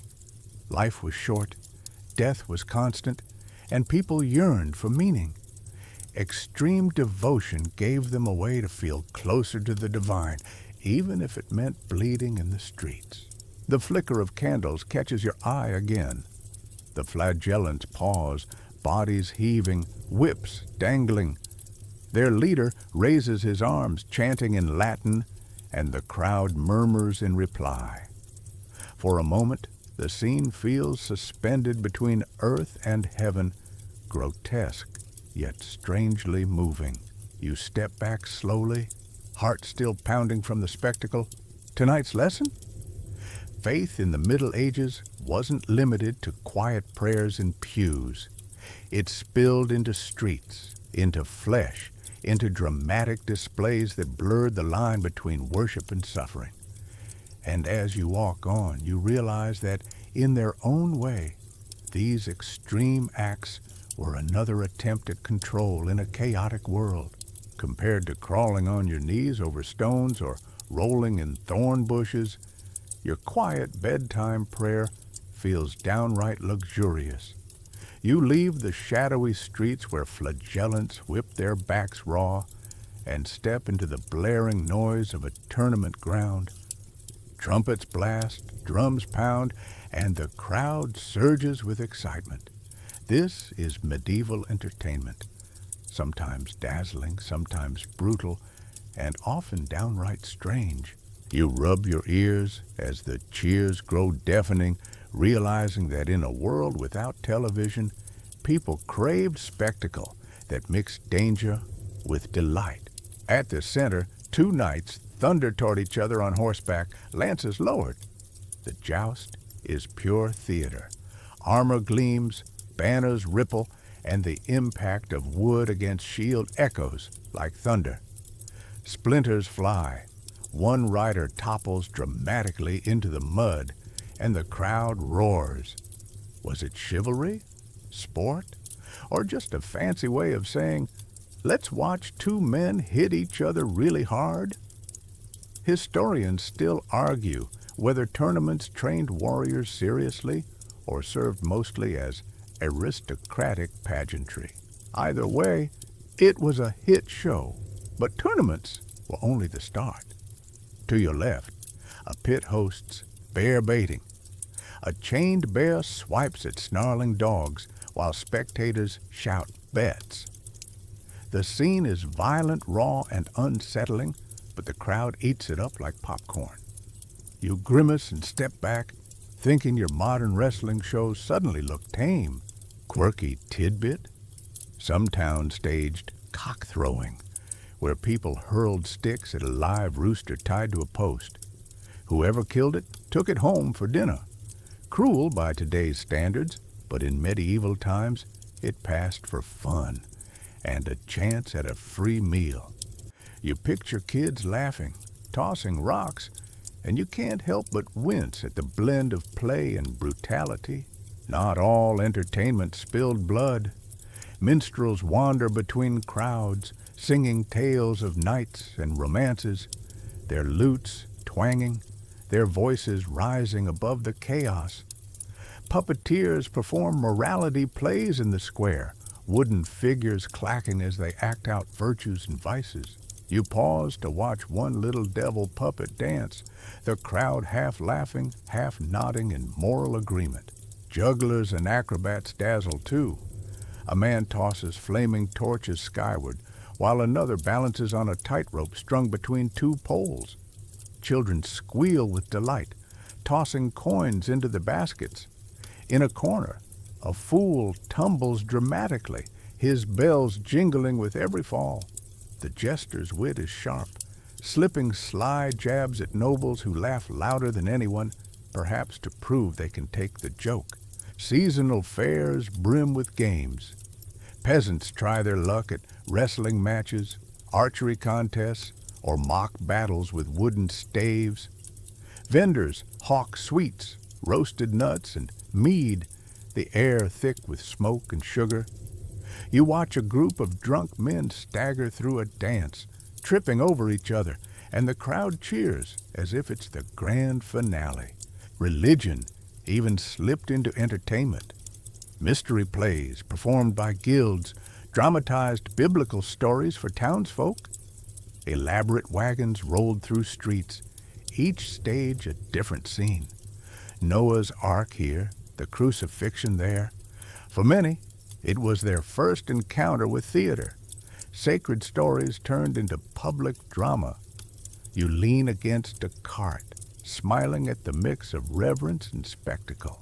And then there were animal performances less bloody than bear baiting. Dancing dogs, trained monkeys, even geese taught to march in line amused audiences. Some nobles paraded exotic beasts, camels, lions, even the occasional elephant, turning them into living entertainment pieces. Imagine the shock of seeing a giraffe for the first time in a muddy market square. But entertainment wasn't always grand. In taverns, dice games rattled, songs grew bawdy, and laughter spilled into the night. Storytellers leaned close to whisper ghost tales, sending shivers down spines. For peasants after long days of toil, even a jug of ale and a dirty joke counted as priceless diversion. As the tournament ground winds down, you watch knights limp away, jugglers pack up, and dogs drag their prizes from the baiting pit. The air still hums with energy, the echo of cheers clinging to your ears. Tonight's glimpse into medieval entertainment shows you that play and pain often walked hand in hand.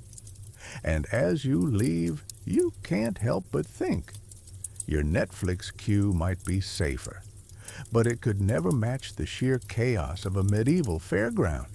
You step away from the roar of the tournament ground, ears still ringing from trumpets and the crack of lances, and wander into a quieter place.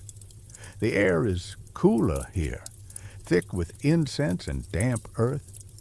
Candlelight flickers across stone slabs, and you realize you've entered a medieval cemetery. But this is no silent field of grief. It's a gallery of fascination, even obsession, with death. The Middle Ages didn't just bury their dead. They stared at mortality, painted it, sang about it, and danced with it.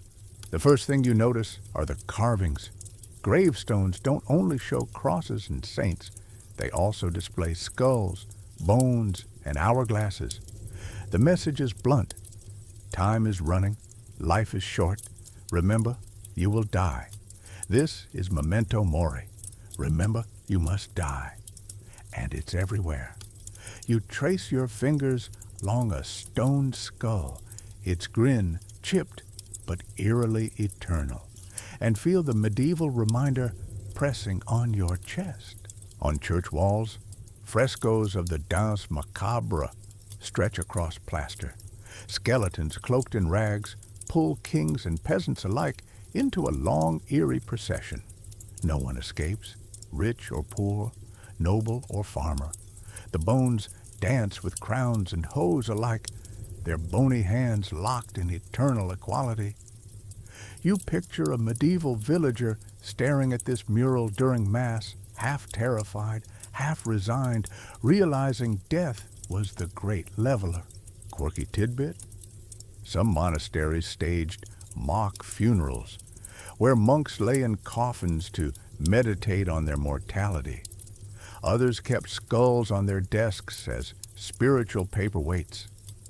You can't help but imagine today's office worker setting up a skull beside the stapler as a motivational tool. Answer those emails. You're going to die. The obsession went beyond imagery. Poetry and songs dwelled on death's inevitability. Ballads told of lovers separated by the grave, of skeletons whispering warnings in the night. In some towns, processions of masked dancers portrayed corpses rising from graves, grim yet oddly festive. Historians still argue whether these performances were mainly moral lessons or morbid entertainment. Plague deepened the fixation, After waves of pestilence, art grew darker, fixated on decay. Painters depicted swollen corpses, worms gnawing at flesh, and saints holding skulls like fashion accessories.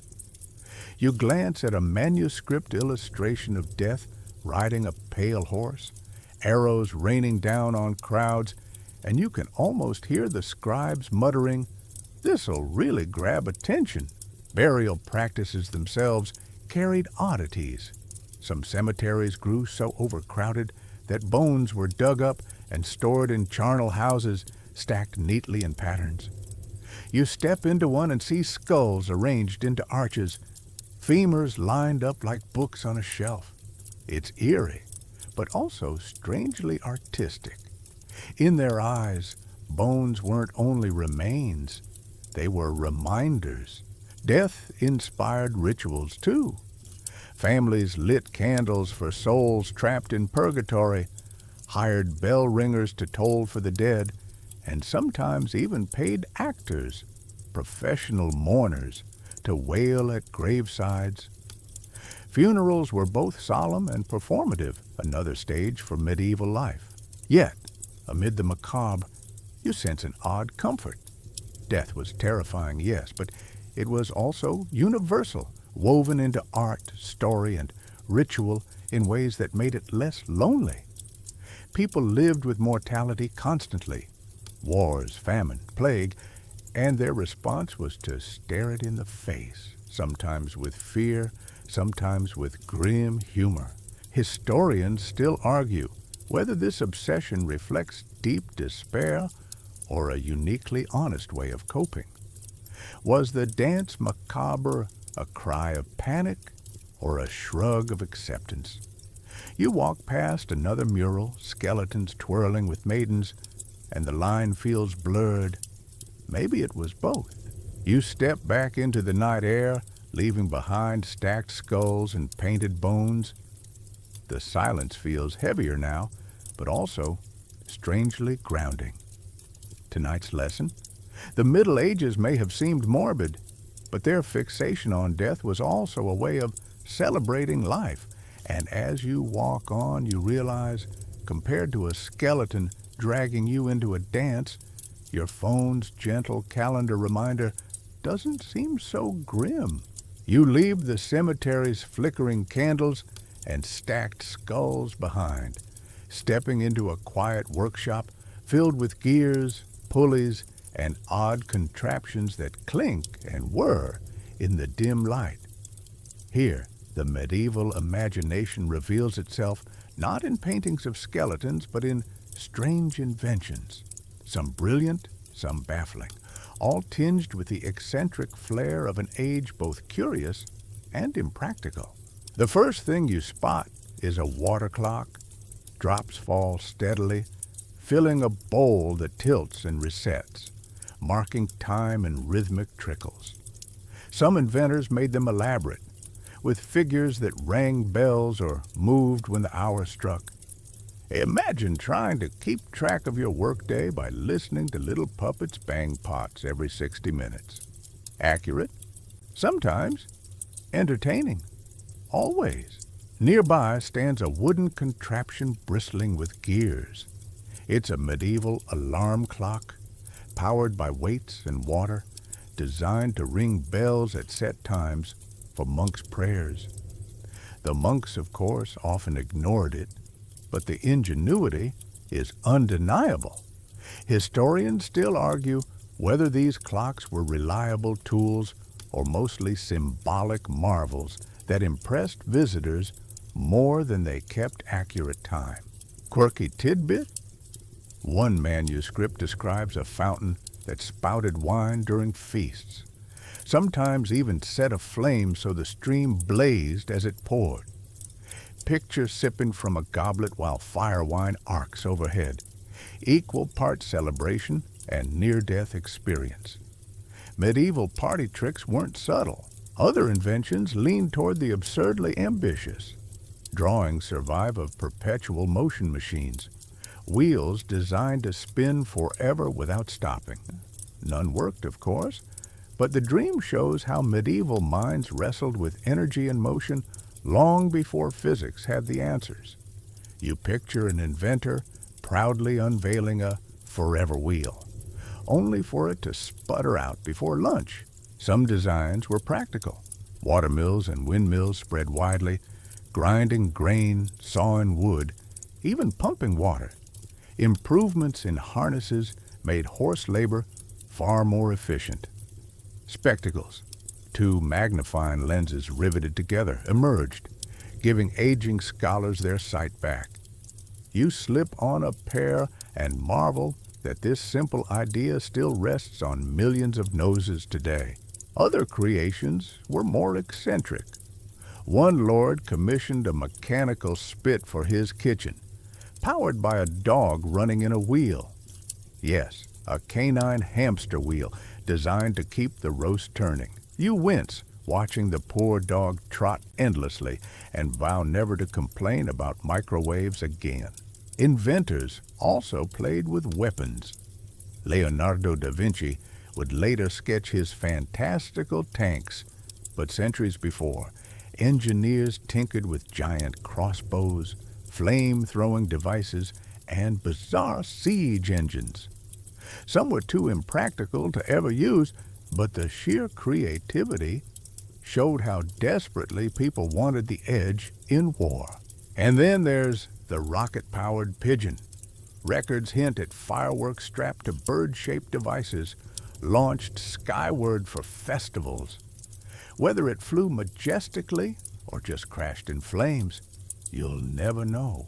But you smile at the thought of medieval pyrotechnics misfiring spectacularly. These inventions remind you that curiosity thrived even in a world of superstition and plague. For every charm or amulet, there was someone tinkering with gears, water, and flame, trying to make life more marvelous, or at least more entertaining. Historians still argue whether invention in the Middle Ages was held back by tradition or quietly laying the groundwork for the Renaissance. As the workshop grows dim, you glance one last time at the ticking water clock, the clattering gears, the wheezing dog on its wheel.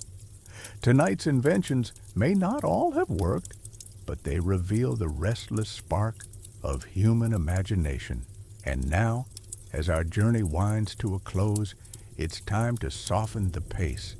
You've wandered through strange beauty rituals, bizarre feasts, animal trials, plague panics, love charms, dancing skeletons, and fire-breathing fountains.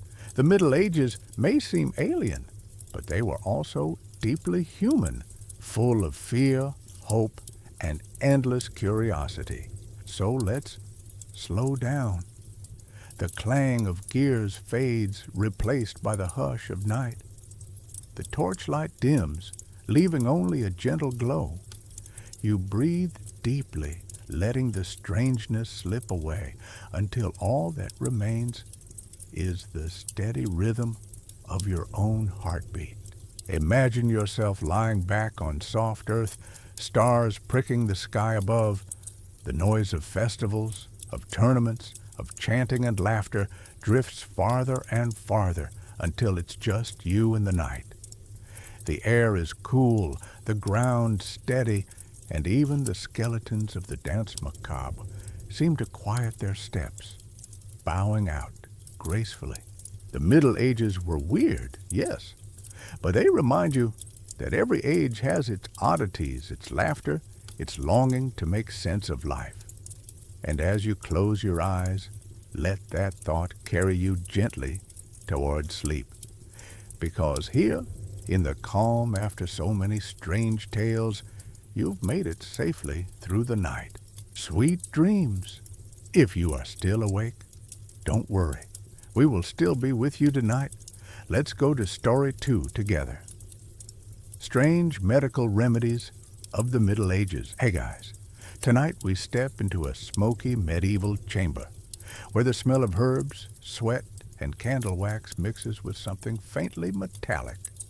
A patient moans on a straw mattress while a physician in heavy robes sharpens his knife. Not for surgery exactly, but for balance. Because in the Middle Ages, sickness was explained by the theory of humors, 4 bodily fluids that had to be kept in harmony. Too much blood, too little black bile, or maybe flame out of control. Whatever the imbalance, the treatment was simple. Take something out or put something in. And trust me, you probably won't survive this prescription. So, before you get comfortable, take a moment to like the video and subscribe. But only if you genuinely enjoy what I do here. And while you're at it, drop your location and local time in the comments. I love seeing where everyone's listening from. Now, dim the lights, maybe turn on a fan for that soft background hum, and let's ease into tonight's journey together. You watch as the physician leans over his patient, murmuring about blood, phlegm, yellow bile, and black bile. This isn't random guesswork, it's the humoral theory inherited from ancient Greece, where thinkers like Hippocrates and Galen set the stage. In this system, your personality, your moods, and your health all flowed from these 4 fluids. Too much blood made you energetic, but fever-prone. Too much phlegm left you sluggish. Too much yellow bile made you irritable. Too much black bile brought sadness. It sounds like a medieval horoscope with fluids, but it shaped medicine for centuries. The treatment for imbalance? Bleeding, purging, sweating, or sometimes stuffing you with strange foods until the scales tipped. You can almost feel the chilled draft as the doctor orders a vein opened, blood dripping into a basin. The idea was that releasing excess blood would calm fevers or flush out sickness. Historians still argue whether physicians believed the theory truly worked, or whether it lingered out of tradition and authority. But bleeding wasn't the only option. Patients might be given strong laxatives to purge bile, or hot baths to force sweat from the skin. Sometimes opposites were prescribed. If you were too cold and sluggish, you needed hot, spicy food. If too hot, then cooling cucumbers or milk. Meals themselves became medicine. Each bite weighed against the mysterious balance of humors. Quirky tidbit? Some doctors even tied personality to humors. A sanguine person ruled by blood was jolly and sociable. A choleric person ruled by yellow bile was fiery and short-tempered. A melancholic, black bile, was thoughtful but gloomy. And a phlegmatic, yes, ruled by phlegm, was calm and slow-moving. You can't help but chuckle, imagining a medieval dating app where profiles read, "Looking for love, strong black bile vibes only." Of course, not all physicians agreed on how much to bleed or how to balance. Some swore by seasonal rules, bleed more in spring, purge in autumn. Others matched humors to astrology, arguing the moon or planets influenced fluid flow. You picture a doctor peering at the stars before leaning in with a knife. Sorry, Saturn says we're draining 2 pints tonight. And while it seems absurd, sometimes treatments accidentally worked. Bloodletting occasionally reduced high blood pressure. Purging might clear out parasites, and spicy foods could help circulation. The problem was, patients didn't always survive the cure. Too much blood loss weakened them fatally, or repeated purges left them frail.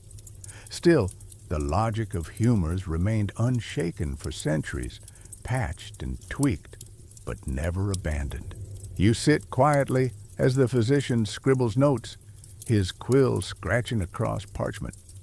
He writes not only the treatment, but also the patient's temperament, linking body and soul in one neat, if misguided, system. Outside, you hear neighbors whispering about their own humors. some blaming coughs on phlegm, others excusing anger as just too much bile today. The theory didn't just belong to physicians, it shaped everyday language and thought. Looking back, you realize how powerful stories can be. The humors explained the world in a way that made sense to people, even if it was wrong. They gave order to chaos, a framework for fear. And in the dim chamber, with the candle flickering and the patient sighing weakly, you can see how comforting it must have felt to believe sickness had an explanation, even if the cure was another pint of blood. Tonight's lesson? Balancing humors wasn't just medicine, it was a worldview. And though you wouldn't want your doctor pulling out a bowl of leeches today, you can't deny the humors gave medieval life structure. Now, as the basin fills darkly beside you, you edge back slowly, grateful your next checkup won't involve a knife and a prayer to Saturn. You step away from the candlelit chamber where humors were balanced with blades, and into another room where glass jars line the shelves. Inside, dozens of slick, wriggling creatures twist and coil. The air smells damp and earthy, like a swamp bottled up and released into stone walls. This is the world of leeching, one of the most common and unsettling remedies of the Middle Ages. A physician reaches into a jar and plucks out a fat leech, its body pulsing like a slimy sausage. He places it carefully onto a man's arm. Within seconds, the leech latches on with a tiny pop, its mouth parts, digging into the skin. The man winces, but the doctor nods approvingly as dark blood begins to flow. In theory, the leech isn't just drinking, it's restoring balance, clearing out excess humor. You watch in fascination and disgust, imagining your own arm wearing one of these writhing bracelets. Leeches weren't limited to arms. They were applied to foreheads for headaches, to swollen veins, to the temples, and even, brace yourself, to more private places if the illness seemed to stem from there. Medieval physicians were not squeamish. If the blood could flow, the leech could feast. Historians still argue whether this was medicine or ritual, since some patients reported relief while others nearly fainted from blood loss. Quirky tidbit? Apothecaries sometimes graded leeches by quality. The best ones supposedly came from certain rivers, prized for their hunger. People even believed leeches could sense bad blood, latching more eagerly onto sick patients. You picture a medieval sales pitch. These are premium leeches, extra thirsty, guaranteed to suck your troubles away. Beyond doctors, leeching became so common that professional leech collectors roamed marshes, often children or women who let the creatures cling to their bare legs before peeling them off into baskets. You can almost hear their shrieks as the slimy things wriggled higher up their thighs. Collecting was dangerous too. Too many leech bites at once could cause real weakness. It was a grim way to earn coin. Patients didn't always complain. Some swore the slow, soothing pull of a leech eased fevers and migraines. Others, however, hated the sensation, the tickling crawl, the growing swell as the leech fattened with blood. When full, it dropped off, leaving a bleeding wound that sometimes wouldn't clot for hours. You imagine your medieval ancestor going about their day with blood dribbling down their face after a cure. The popularity of leeching soared so high that by the late Middle Ages, leeches were running low in some regions. Demand outstripped supply, driving prices up. It was the medieval equivalent of a pharmaceutical shortage, except instead of pills, people scrambled for swamp worms. Of course, the logic was the same as humoral theory. Too much blood, too much pressure, too much heat. Let a leech draw it out. In some cases, like reducing swelling or blood pressure, it worked incidentally. In many others, it left patients weaker. Historians still argue whether physicians truly studied the results or simply trusted tradition. You watch a nobleman recline on a cushioned chair, multiple leeches dotting his temples like living jewels. Servants dab gently at the slow drips, catching the blood in cloths. For him, it's a sign of wealth. He can afford professional care. For peasants, leeching was cruder, often performed at home with whatever slimy creatures could be fished from local ponds. And sometimes, leeches weren't just for humans. Horses, cows, even dogs were subjected to the same treatment when they fell ill. You picture a weary farmer strapping a leech onto a sheep's leg, muttering a prayer, while the poor animal stares in bewilderment. As you step back from the jar-lined shelves, you realize that leeching wasn't only about belief in humors. It was also about trust in visible action. You could see the blood flowing, the leech swelling, the sickness leaving the body in tangible form. In an age where so much was invisible and mysterious, that must have felt like proof. The room quiets, only the faint slurp of a leech feeding breaking the silence. You shudder, grateful your modern remedies come in the form of pills rather than slimy guests clinging to your skin. Tonight's lesson? Sometimes the cure really was worse than the disease, especially if it wriggled. You slip away from the damp leech chamber, shaking off the phantom sensation of something wriggling on your skin, and find yourself in a physician's study. On the table sit rows of glass flasks, each filled with a golden liquid glinting in the candlelight. The doctor leans close, swirling, sniffing, even holding one up to his lips for a cautious sip. Welcome to uroscopy, the medieval practice of diagnosing disease by examining urine. A patient shuffles in, clutching a clay pot, clearly embarrassed. The physician pours the contents into a tall, bulb-shaped flask called a matula. Holding it up, he tilts his head, eyes narrowing. Is it pale and watery? Deep yellow? Cloudy? Does it smell sweet or sharp or sour? Every detail tells a story, or so they believed.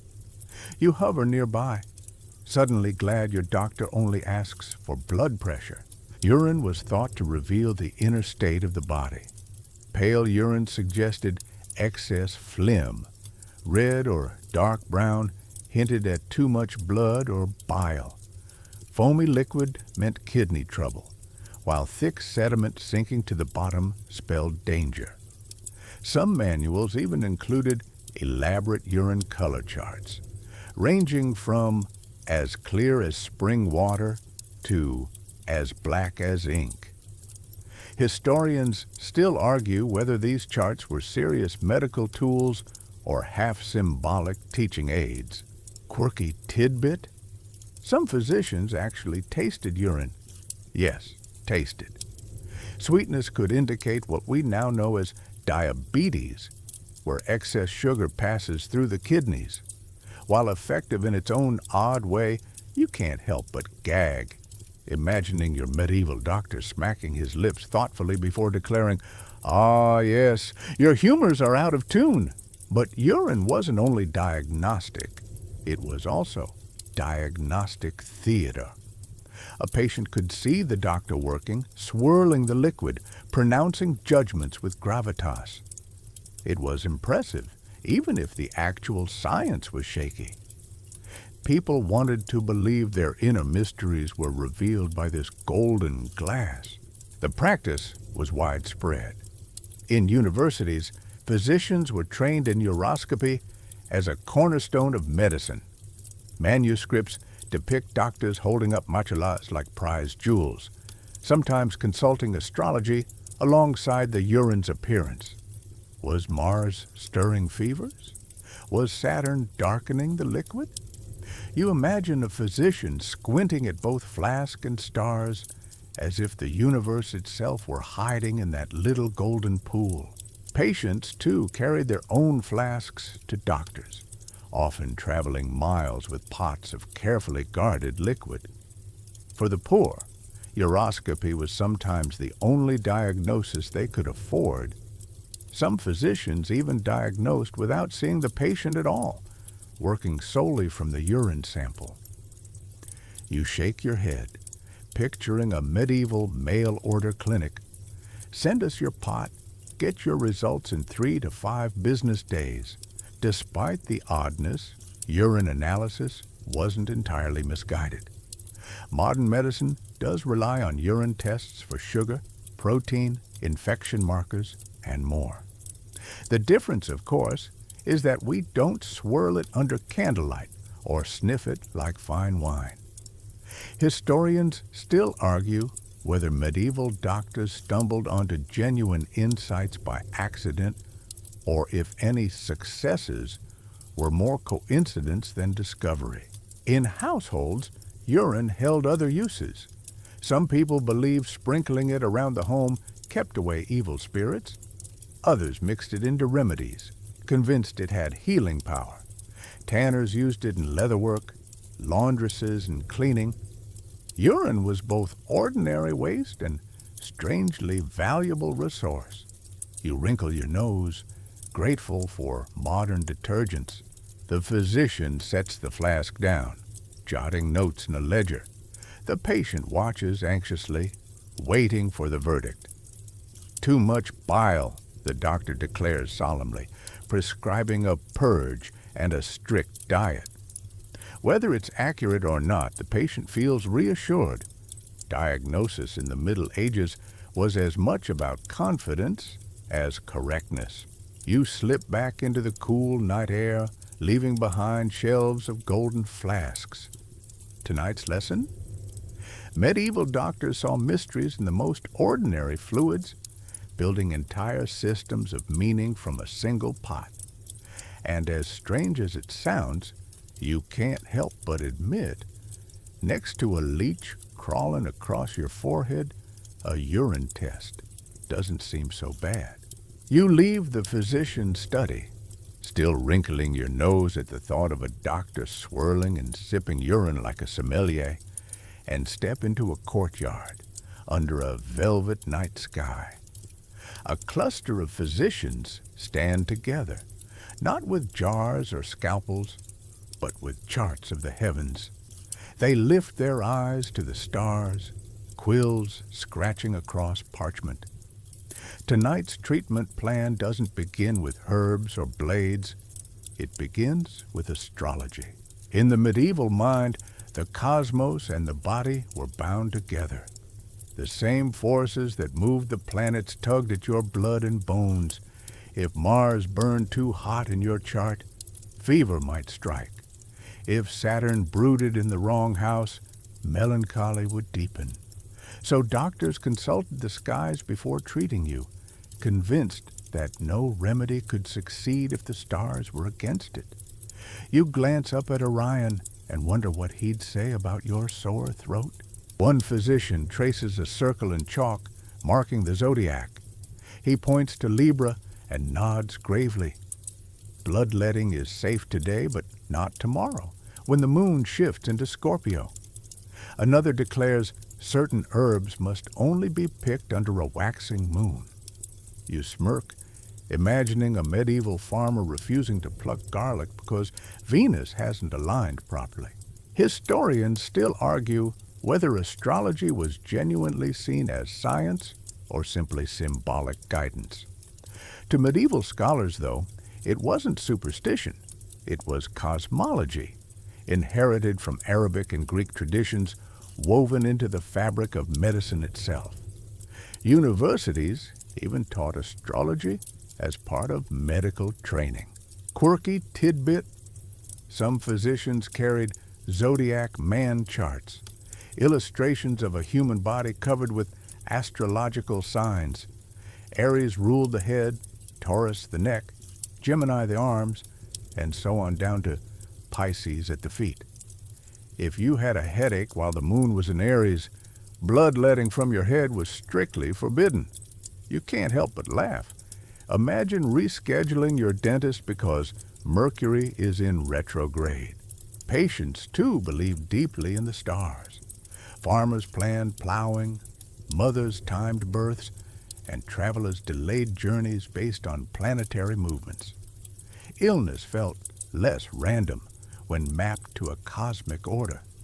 Even the church, often suspicious of astrology, tolerated its use in medicine, though sermons warned against over-reliance. Not all agreed, of course. Some doctors scoffed at overly elaborate star charts, preferring humors and herbs. Others combined everything, humors, herbs, urine, and astrology, into one grand, if bewildering, system. You imagine being the patient hearing your doctor say, "We'll bleed you, give you garlic, check your urine, and then consult Jupiter just to be safe." Astrology also guided surgery. Some believed cutting under the wrong sign risked disaster, while others insisted only certain constellations favored healing. A patient might wait weeks, even months, until the heavens aligned for their procedure. That aching tooth? Sorry, Mars says, wait until next Thursday. And yet, occasionally, the timing worked. Certain lunar cycles did align with tides, seasons, and even subtle shifts in human behavior. Did medieval astrology stumble onto faint patterns, or was it simply coincidence dressed in stars? Historians still argue, their debates as tangled as the constellations overhead. The physicians in the courtyard finally roll up their charts, satisfied. They've decided the patient inside should be purged tomorrow at dawn, when the moon favors cleansing. Whether it heals or harms is uncertain, but the ritual feels right. The patient, reassured by the weight of the stars, accepts the plan with gratitude. You step back into the night, the sky glittering above. Tonight's lesson? Medicine in the Middle Ages wasn't just about the body. It was about the universe. Every cough, every fever, every ache was written in the stars, waiting for someone to read. And as you walk on beneath the constellations, you smile faintly. Compared to Saturn dictating your stomach ache, that daily horoscope in your newsfeed doesn't seem so strange after all. You leave the courtyard of stargazing doctors behind, the constellations fading as dawn creeps over the horizon. The air now smells fresh and green, and you find yourself in a monastery garden. Beds of herbs stretch before you, sage, rosemary, thyme, mint, lavender, each carefully tended, each more than just a seasoning for soup. In the Middle Ages, these were medicines, the heart of healing for most ailments, gathered, dried, and brewed into potions that promised relief. A monk in a brown robe bends over a patch of rosemary, snipping sprigs with a small knife. He murmurs that it strengthens the heart and sharpens memory. Another grinds sage leaves into a paste, good for digestion and sore throats. You crouch down beside the thyme, its fragrance sharp in your nose, and the monk explains it, wards off coughs and chest infections. You can almost taste the herb garden as a medieval pharmacy, alive with scents and whispers of cures.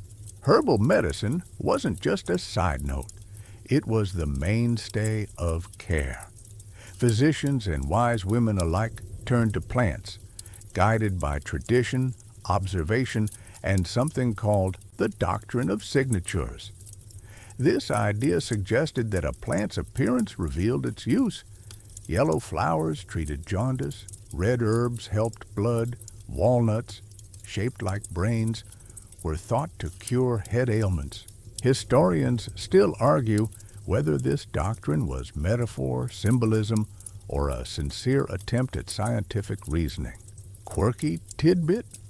Garlic wasn't only for flavor, it was a medicinal superstar. It treated infections, parasites, and even served as a charm against evil. Soldiers carried it into battle, peasants rubbed it on their skin, and physicians prescribed it for everything from stomach pain to plague protection. You grin, realizing the garlic keeps away vampires idea probably started with garlic keeping away people in general. Monastic gardens like this one weren't just practical, they were centers of knowledge. Monks copied herbal manuscripts, preserving recipes and remedies from ancient Greece, Rome, and the Arab world. These texts listed hundreds of plants, detailing how to prepare and apply them. Some instructions were simple: brew as tea, apply as poultice. Others were elaborate, involving boiling, drying, and mixing with wine or honey. You imagine the monks as early chemists, their stone mortars echoing with centuries of trial and error. And herbal cures weren't only for the sick, they were woven into daily life. Chamomile for sleep, mint for digestion, fennel for eyesight, lavender for calm. Even when they didn't fully work, they gave comfort and structure. People felt cared for, and sometimes that belief alone helped. Historians still argue how much real medicinal effect herbs had compared to the powerful placebo of faith and ritual. Some remedies were less appealing. Dandelion roots boiled into bitter brews for liver complaints. Nettle leaves whipped across skin to stimulate circulation. Onion poultices slapped on wounds. You shudder, imagining the sting of nettles lashing your arm while someone earnestly tells you it's good for your blood. Yet many herbal treatments hold up today. Willow bark, used for pain, contains the basis of aspirin. Honey, applied to wounds, really does fight bacteria. Mint soothes digestion, and garlic fights infection. You marvel that buried under centuries of superstition, real medicine sprouted here in the garden, green and fragrant. As the monks continue their careful work, you notice how peaceful it feels.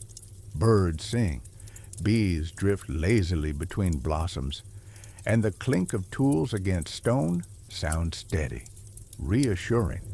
The herbs aren't just cures, they're symbols of hope, small living promises against the chaos of sickness.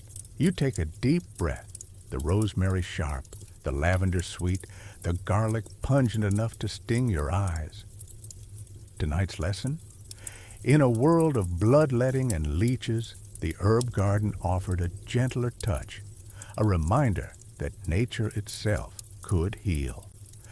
And as you step out into the morning sun, you can't help but think, sometimes the best medicine really is just a cup of mint tea. You step out of the quiet monastery garden and into the bustle of a village market. The scent shifts abruptly from lavender and sage to something far less pleasant. Stalls display dried roots, jars of powders, and bundles of herbs. But what grabs your attention are the odd ingredients stacked beside them. A woman in a headscarf proudly offers a pot filled with ashes of roasted mice. A man waves a small pouch containing powdered rabbit hearts. And on a nearby bench, a healer crouches, smearing pigeon droppings into a paste for some unfortunate customer. Welcome to the strange world of animal-based remedies. The logic was simple, if not appetizing. Parts of animals carried healing power, sometimes through sympathy, sometimes through sheer belief. Mice, for example, were burned into ashes and mixed into drinks to cure bedwetting or seizures. Rabbits' organs were dried and powdered for fertility, believed to pass on the creature's prolific nature. And pigeon droppings, yes, pigeon droppings were applied to wounds to draw out infection. You fight the urge to gag, realizing medieval medicine made use of every creature, feather, fur, and all. Quirky tidbit? Spiderwebs were prized for stopping bleeding. Villagers gathered them from rafters, pressing the sticky threads into cuts. Sometimes it worked. The webs contained vitamin K, which helps blood clot. Other times, of course, it just meant shoving dusty spider's leftovers into your wound. You can't help but imagine the conversation. "Doctor, why are you putting attic dust on my leg?" Not all remedies were that gross. Honey from bees was applied to burns and infections, sometimes mixed with herbs. Egg whites were beaten into soothing salves. Animal fats became bases for ointments, infused with plants or minerals. And bones, ground into powder, were swallowed for strength. In each case, the line between useful and useless blurred, with a dash of faith seasoning the mix. Some remedies veered toward the downright magical. Powdered unicorn horn, usually faked from narwhal tusks, was said to neutralize poison. Crushed toads were worn around the neck to ward off fevers. Snakes' skins were stitched into charms for protection. Historians still argue whether these were treatments in earnest or more symbolic talismans, bridging the gap between medicine and magic. Farm animals weren't safe either. Cow dung poultices treated infections, pig fat rubbed on joints eased aches, and sheep's wool soaked in vinegar became compresses. In desperate times, nothing went to waste.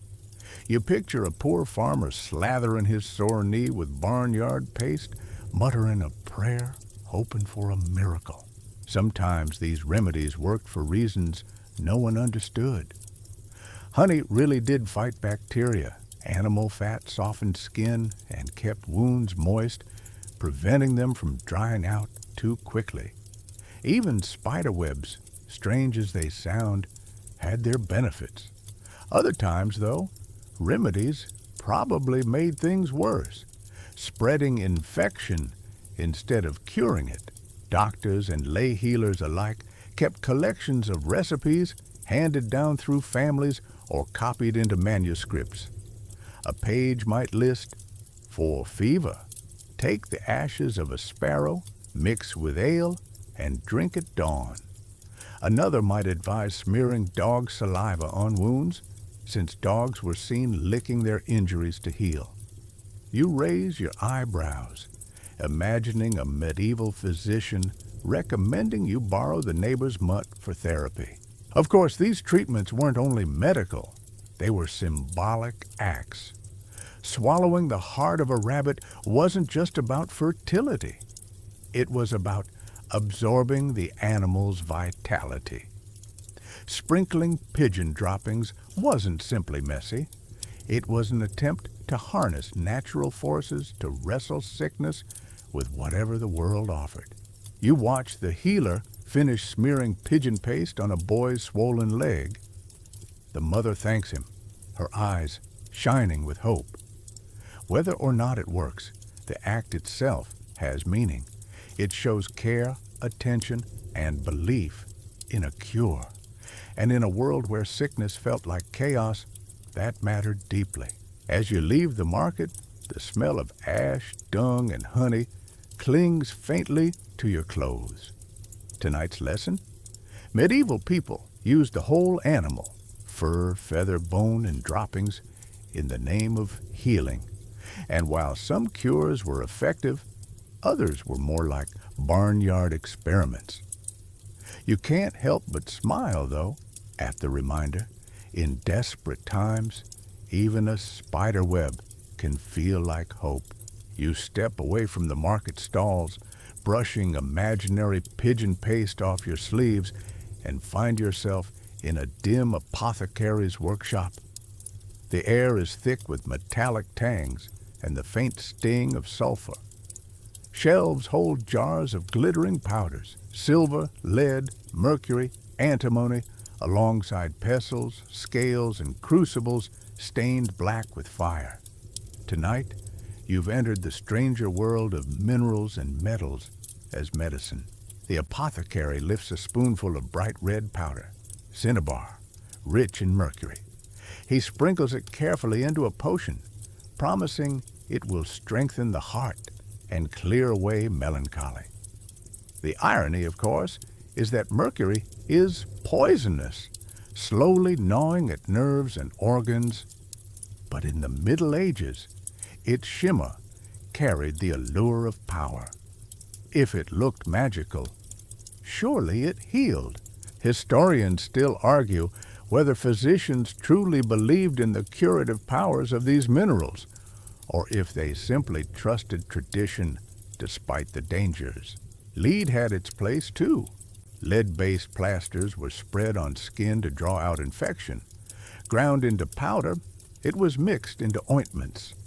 You wince, knowing now that lead poisoning quietly wrecked the body. But to them, the cooling effect on inflammation felt convincing. Quirky tidbit: antimony, a shiny gray metal, was used as a purgative.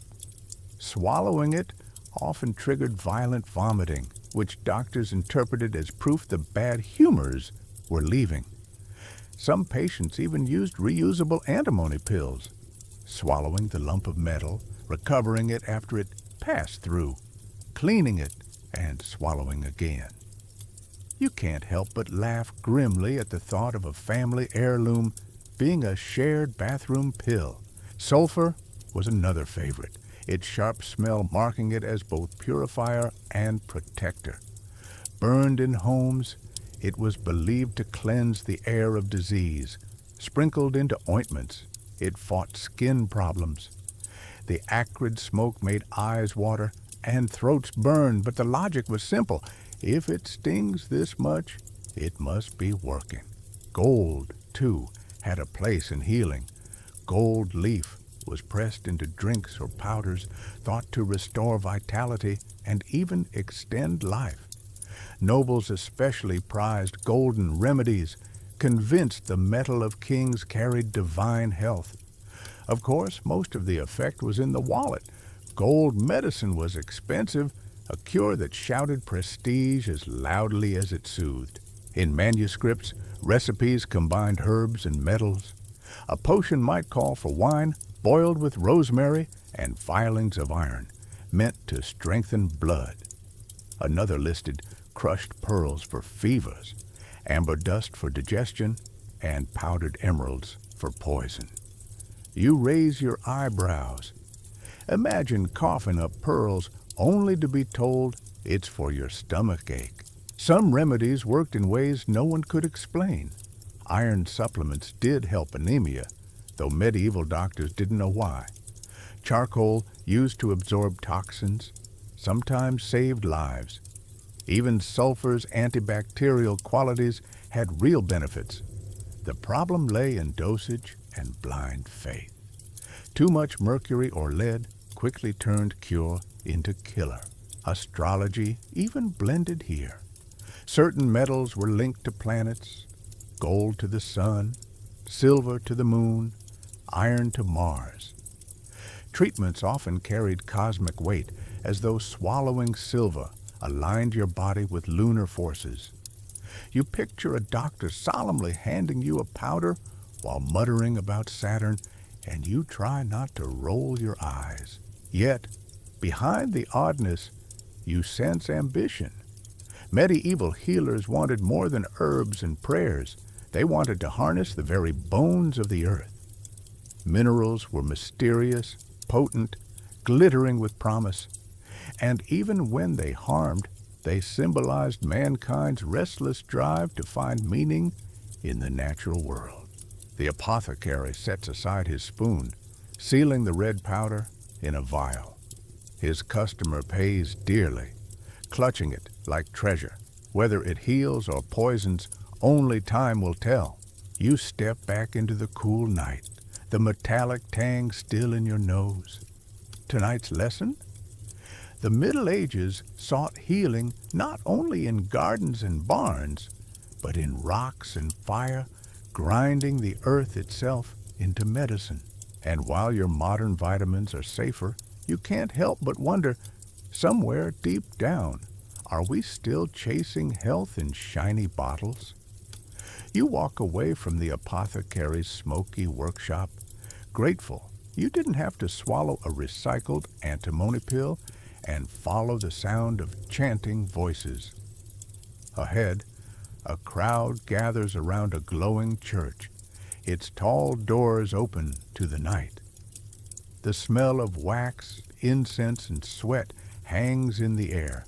Inside, pilgrims kneel before gleaming reliquaries, ornate gold and crystal boxes holding scraps of bone, cloth, or drops of what is said to be holy blood. Tonight, medicine isn't brewed in a cauldron or scraped from rocks. It radiates from relics, believed to carry miraculous healing power. A woman limps forward, leaning on her daughter. She presses her forehead against a reliquary said to contain the bones of a saint. The priest murmurs prayers, and the crowd hushes, waiting to see if a miracle will occur. The woman gasps, then smiles through tears. Whether or not her pain lessens, the faith in that moment is real. For medieval people, sickness wasn't only physical, it was spiritual, a struggle of body and soul. Relics came in all forms, bones of saints, drops of Christ's blood, splinters from the true cross, even cloaks, sandals, or hair. Some shrines claimed to house entire bodies, others a single finger bone, and people believed touching, kissing, or even glimpsing these relics could cure disease, ward off plagues, and protect the faithful.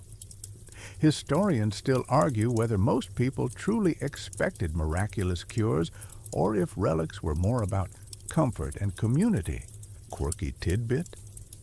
The competition for relics got so intense that multiple churches often claimed the same one. There were enough pieces of the true cross, critics joked, to build an entire ship. But for the faithful, this wasn't a problem. Each fragment carried the whole holiness. You grin, imagining someone today collecting limited edition healing relics like Pokemon cards. Pilgrimages to healing shrines were common. Families carried the sick across mountains and rivers to touch relics. At Canterbury, Thomas Becket's shrine drew thousands who sought cures. In Spain, Santiago de Compostela welcomed pilgrims limping on staff and crutch. These journeys were grueling, but hope fueled the steps. You picture a child carried for days in the arms of exhausted parents, each mile a prayer for recovery. Not all relic healings were dramatic. Some reported subtle changes, strength slowly returning, wounds easing, fevers breaking. Others felt no change at all, but left reassured, convinced God had heard them. In an age with few reliable cures, even hope was medicine. Relics also had economic pull. Towns with famous shrines thrived, drawing pilgrims who bought food, lodging, and tokens. Relic tourism, you might call it, complete with souvenirs in the form of badges or ampoules filled with holy water. Some shrines guarded their relics fiercely, while others displayed them lavishly to draw more pilgrims. Skeptics existed, of course. Some clergy grumbled about frauds, about relics that were sheep bones or pig teeth passed off as saintly remains. Historians still argue how widespread fakery was, but whether genuine or not, the faith people placed in them carried real effects. Pilgrims sometimes did feel better afterward, perhaps from the journey's exercise, the change of environment, or the sheer power of belief. Inside the church, the chanting rises, candles flicker, and a priest lowers a reliquary for the sick to touch. Each hand trembles with hope. For the medieval mind, touching holiness meant touching health. And though no scientific proof glimmers here, you can feel the weight of belief pressing like incense in the air. You step outside, the night cool and clear, the stars indifferent above. Tonight's lesson? Healing wasn't only in herbs or metals, it was in bones wrapped in silk, in journeys across the world, in the faith that something beyond the body could mend it. And as you walk away, you realize, whether by science or superstition, hope itself was often the strongest medicine. You leave the glowing church, the scent of incense fading behind you, and wander down a crooked alley where stalls are closing for the night. Here, healers sell smaller, more personal remedies, objects meant not to be swallowed or smeared, but worn. Charms and amulets dangle from cords and chains, glinting in the torchlight. Some are carved from stone, others made from bone or metal, and a few are stuffed little pouches tied with string. In the Middle Ages, people carry protection on their bodies, convinced these tokens could keep disease at bay. A merchant lifts a smooth green stone and explains it wards off fevers. Another waves a wolf's tooth, promising it prevents toothache. Children wear amber beads to protect against convulsions, while pregnant women clutch herbs sewn into cloth to ease childbirth. You run your fingers over a pouch filled with sage and rue, its sharp scent tickling your nose, and imagine walking through a plague-ridden street with this dangling around your neck, praying the smell alone keeps sickness away. Amulets weren't always just trinkets. They were often inscribed with words, Latin prayers, biblical verses, or even strange symbols resembling runes. The combination of written word and physical object gave them a double dose of power. Historians still argue whether most people saw them as pure superstition or as extensions of Christian faith. To many, they were both. Quirky tidbit? Some people carried tiny scraps of parchment on which physicians scribbled mystical healing words. Folded into little packets, these were swallowed like pills or worn as charms. Imagine your doctor today handing you a prescription note and saying, "Eat this paper twice a day with the water." Not all amulets were so delicate. Some healers recommended carrying a dried mole in your pocket to cure rheumatism, or wearing a strip of wolf hide to strengthen the body. Others tied herbs like vervain or St. John's wort to wrists and ankles, convinced the plant's very essence radiated protection. You can't help but grin at the thought of a medieval fashion trend: necklaces of garlic, belts of mole, bracelets of mint, charms often doubled as status symbols, a gold cross, a silver amulet, or a crystal-studded relic pouch showed both wealth and piety. For the poor, charms might be as simple as a stone from a sacred spring or a tooth from an animal. Everyone, regardless of class, wanted something tangible to carry against unseen dangers. Even physicians weren't immune to prescribing them. A doctor might recommend herbs for the stomach, bloodletting for a fever, and, just to be safe, a charm tied around the neck. Medicine and magic blurred, each reinforcing the other. If the herbs failed, perhaps the amulet would succeed. And if both failed, at least the patient had been cared for in every possible way. Some amulets were passed down generations, worn smooth by fingers and years of faith. Families treasured them not only as cures, but as legacies. In a world where sickness swept quickly and unpredictably, a charm felt like a shield, however fragile. Historians still argue whether their real power lay in belief alone or whether some charms, like pungent herbs, offered small practical benefits. As you leave the alley, you see children playing, each with little pouches tied at their waists, laughing as if nothing could touch them. And maybe that's the point. Whether or not amulets cured disease, they gave people courage to face it. Tonight's lesson? Medieval medicine wasn't only swallowed or cut. It was carried, worn, kissed, and clutched. A simple stone or scrap of bone could mean the difference between despair and hope.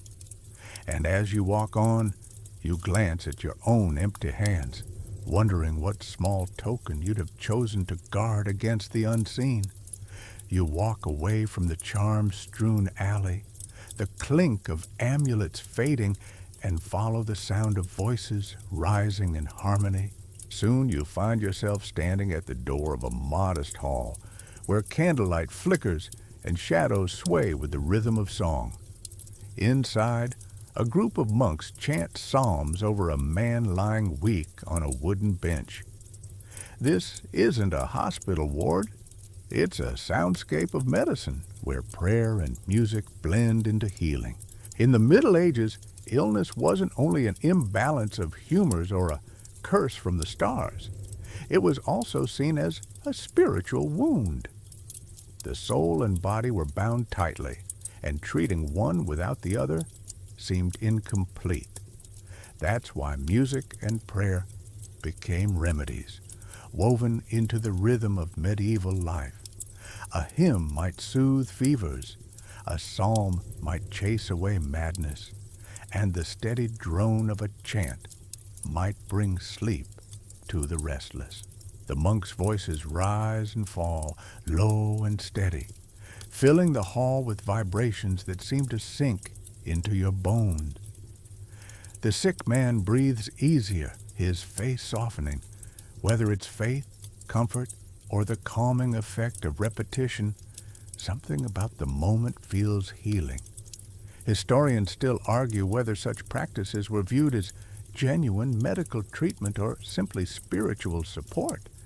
But to medieval ears, the line hardly mattered. Quirky tidbit? Some doctors prescribed specific songs as medicine. For lovesickness, soft melodies of the lute were recommended. For melancholy, lively tunes. Even animals, it was said, could benefit. Farmers swore that singing to cows increased milk production. You grin, imagining a medieval doctor handing you sheet music and saying, 2 verses of this chant every morning and call me in a week. Prayer was its own powerful medicine. Families gathered around the sickbed, whispering Hail Marys, lighting candles, and promising pilgrimages if recovery came. Saints were invoked by name: Saint Roch for plague, Saint Apollonia for toothache, Saint Dymphna for madness. Each prayer layered another shield, another hope. For many, the act itself brought peace, calming the sick as surely as any potion. Music extended beyond the monastery. Minstrels wandered towns, their songs lifting spirits, easing pain, and distracting the suffering. Even rhythm itself was medicine. Heartbeat like drum beats used to soothe, or the hum of bagpipes at festivals, giving the sick a brief escape from their aches. In courts, nobles invited musicians to cheer melancholy hearts. A lovesick knight might sigh less after a serenade, or at least be too distracted to complain. Of course, not everyone agreed on the method. Some saw music as frivolous, a distraction from prayer. Others worried certain melodies could tempt the soul or worsen moods. Historians still argue whether medieval physicians truly measured music's effects or simply accepted it as a tool of comfort. But the evidence is clear. From manuscripts to sermons, song was prescribed as freely as herbs. You notice the monk at the man's side is also holding a book, whispering verses of scripture between chants. The sound blends seamlessly, a mixture of rhythm, melody, and sacred word. The man's family kneels nearby, their eyes closed, their breathing synchronized with the song. Whatever the medical outcome, the hall feels lighter, calmer. As the chant fades, silence fills the air, broken only by the faint crackle of candles.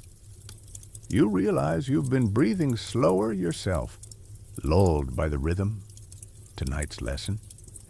Healing wasn't always physical. It was emotional, spiritual, musical. In a world without anesthesia, antibiotics, or therapy apps, sometimes all you had was a song in the dark. You step back into the cool night, your ears still ringing with soft echoes, and for a fleeting moment, you feel what they must have felt. A little less afraid, a little more whole. You leave the hall of chanting monks, the echoes of their psalms still humming in your chest, and find yourself in a surgeon's chamber.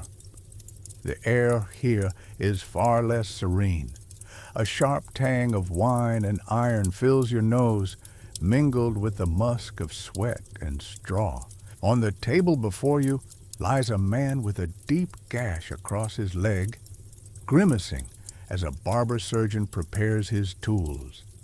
Tonight, you witness the messy, uncertain art of medieval wound treatment.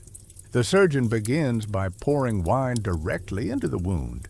The patient yelps, but the liquid washes away dirt and blood. Wine was one of the better options.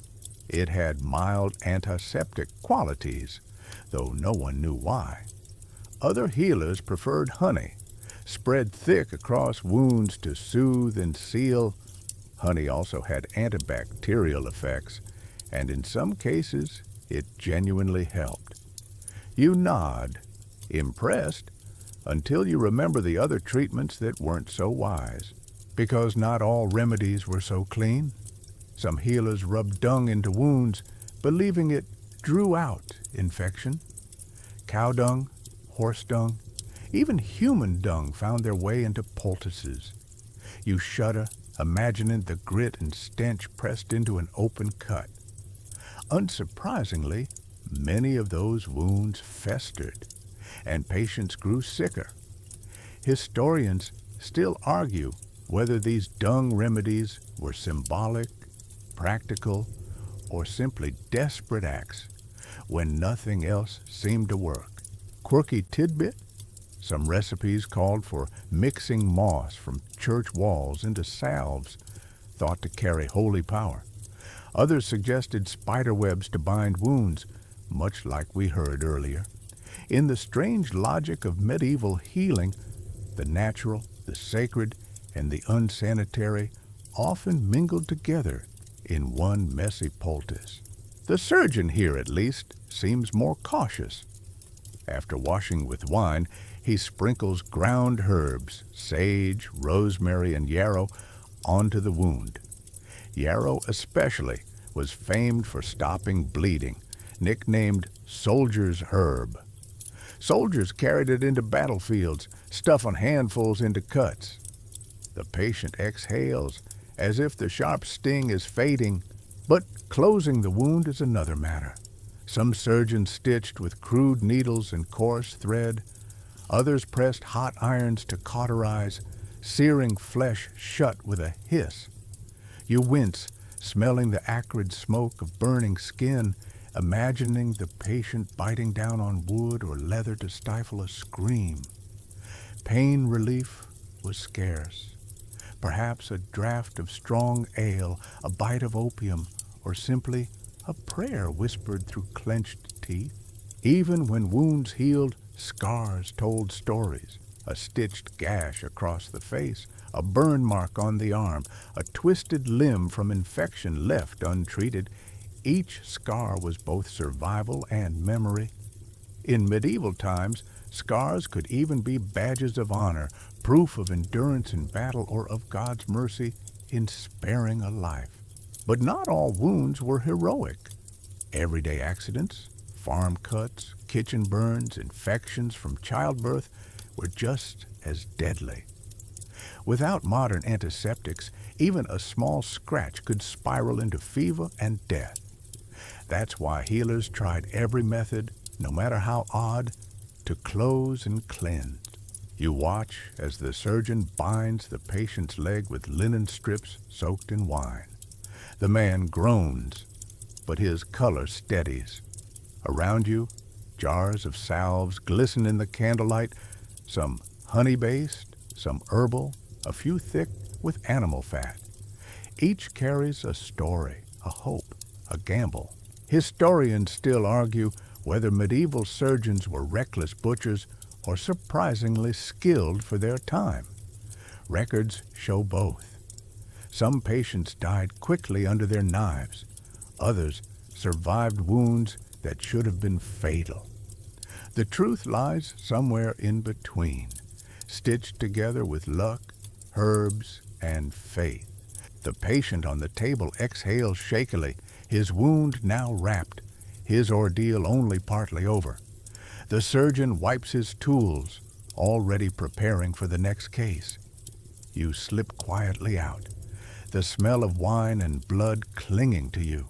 Tonight's lesson: medieval wound care swung between wisdom and disaster, between honey's healing sweetness and dung's dangerous filth.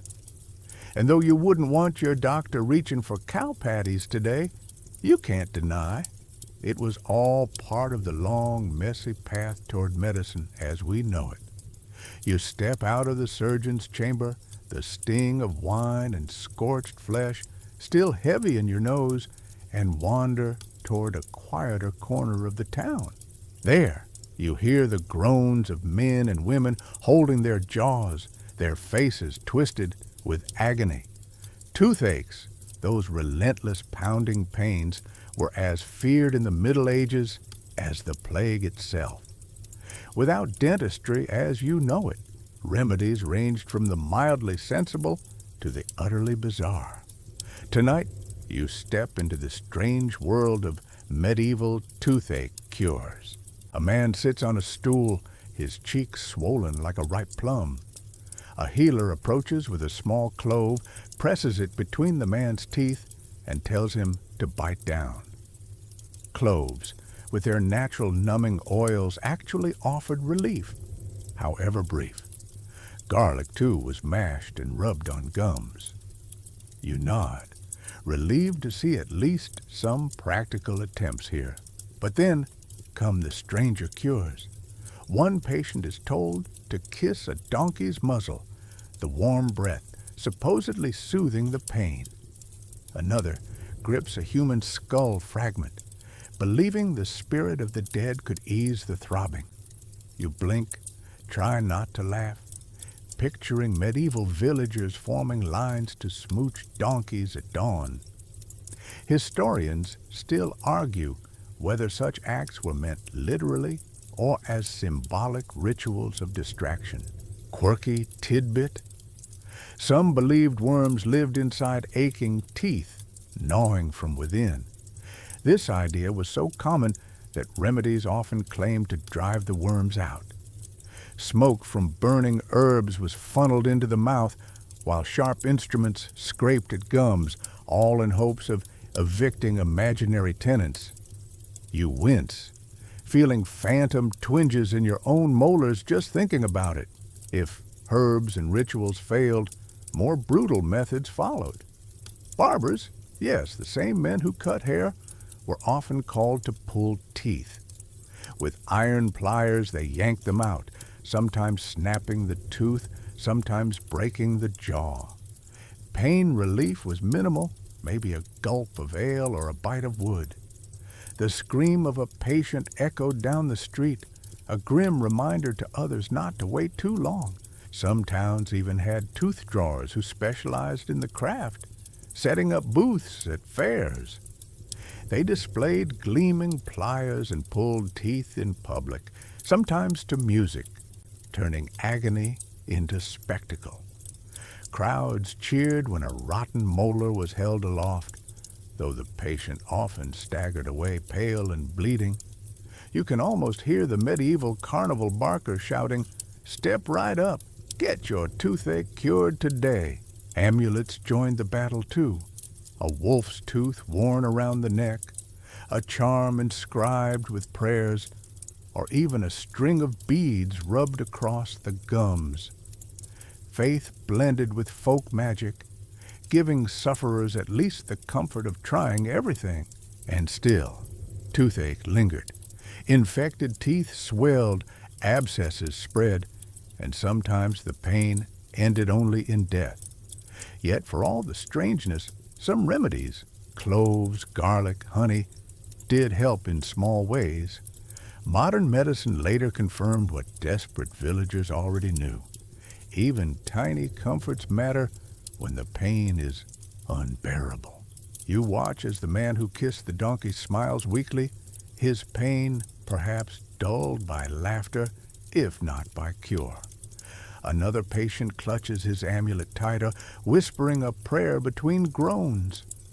Across the square, a barber sharpens his pliers, waiting for the next customer brave or desperate enough to sit in his chair.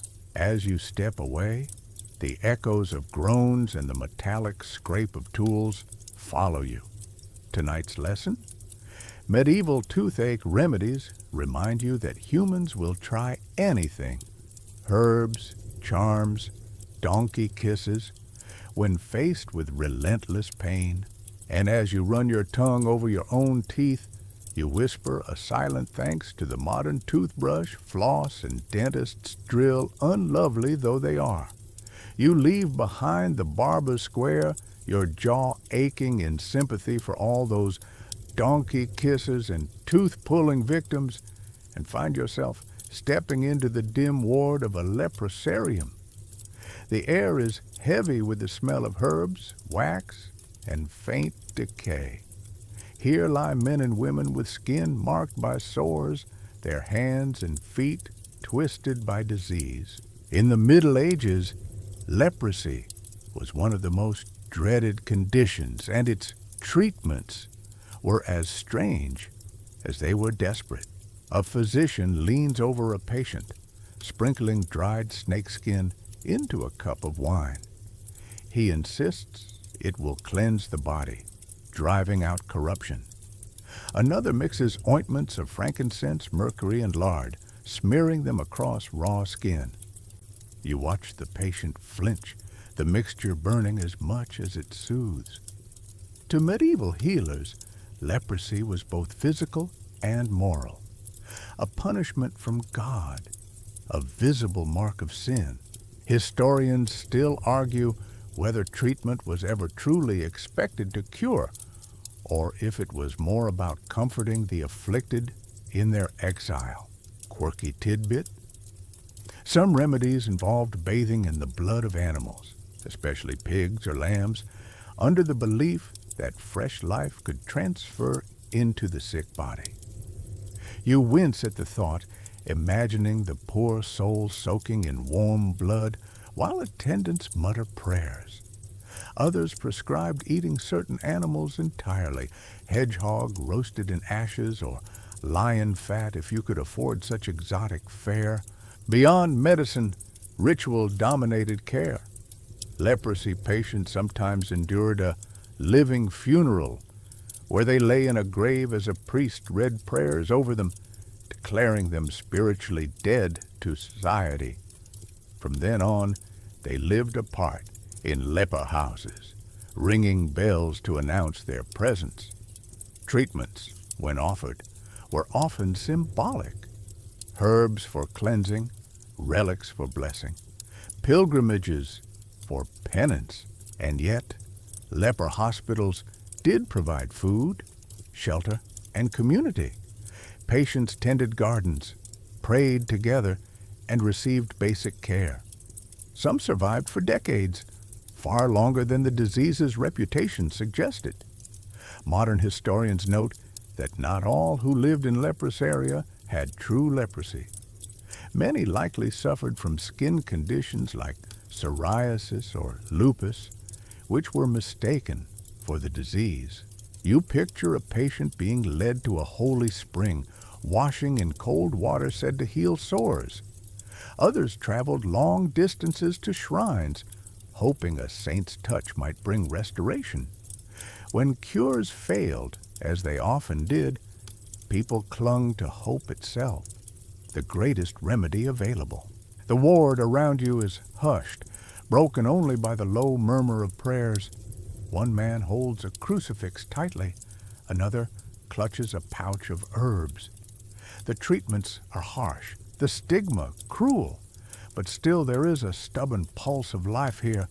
Songs sung softly at night, laughter in shared meals, and small comforts from the community. You step back into the open air, the sound of a bell ringing faintly behind you. Tonight's lesson? Medieval leprosy treatments remind you that medicine was not just about curing the body, but about giving meaning to suffering. And though the remedies, snakeskin wine, pig's blood baths, or hedgehog meat, make you shiver, you can't help but admire the resilience of those who endured, finding dignity in a world that often turned its back. You leave the leprosarium behind, the faint toll of its bell fading, and follow the sound of coughing through a narrow lane. The air thickens with smoke, not the cozy kind from hearths, but the acrid reek of burning herbs, pitch, and resin. You've stumbled into a town during plague time. Doors are shuttered, windows barred, and doctors shuffle by in long robes, their faces hidden behind the beaked masks that still haunt nightmares today. The plague, the Black Death, swept through Europe in waves, and the cures ranged from the oddly practical to the utterly desperate. Tonight, you wander among them. A man walks past with a posy of flowers clutched to his nose, muttering that sweet smells keep the sickness away. His neighbor swings a censer of burning rosemary, trying to purify the air. Some households even burned entire piles of herbs in their homes until smoke choked the rooms, convinced that driving out foul air would drive out disease. The beaked doctors carry their own strange remedy. Those bird-like masks weren't just for fright. They were stuffed with herbs, vinegar-soaked sponges, or cloves to filter miasma, the poisonous air believed to spread plague. Historians still argue whether these masks offered any real protection, or if they were simply a psychological barrier, letting doctors feel safer in the midst of terror. Quirky tidbit? One recommendation for plague was holding a chicken's rump against the swollen buboes.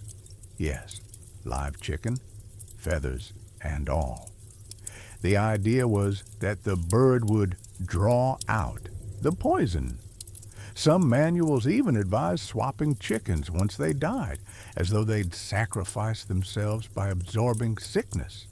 You shiver, imagining a room full of squawking patients wearing chickens like grotesque bandages.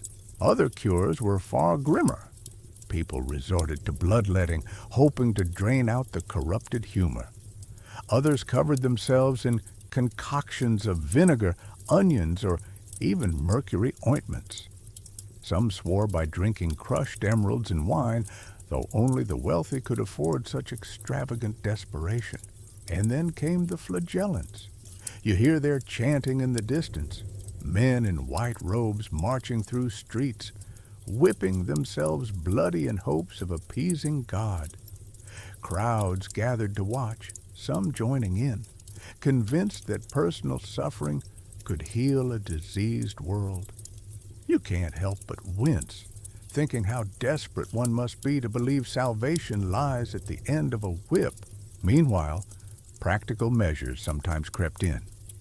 Cities ordered quarantines, locking the sick away for 40 days.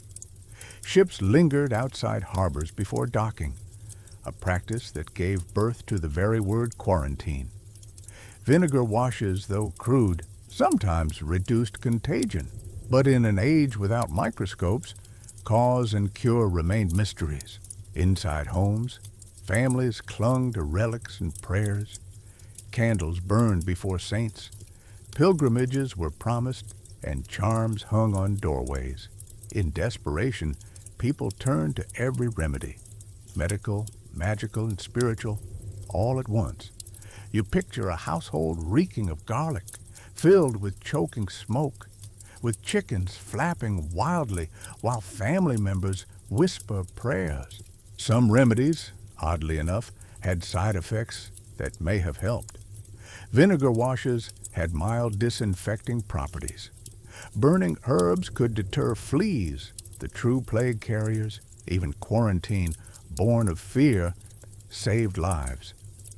Historians still argue whether these accidental successes were noticed at the time, or if they were buried under the avalanche of superstition. As you walk, you pass a beaked doctor leaning over a child.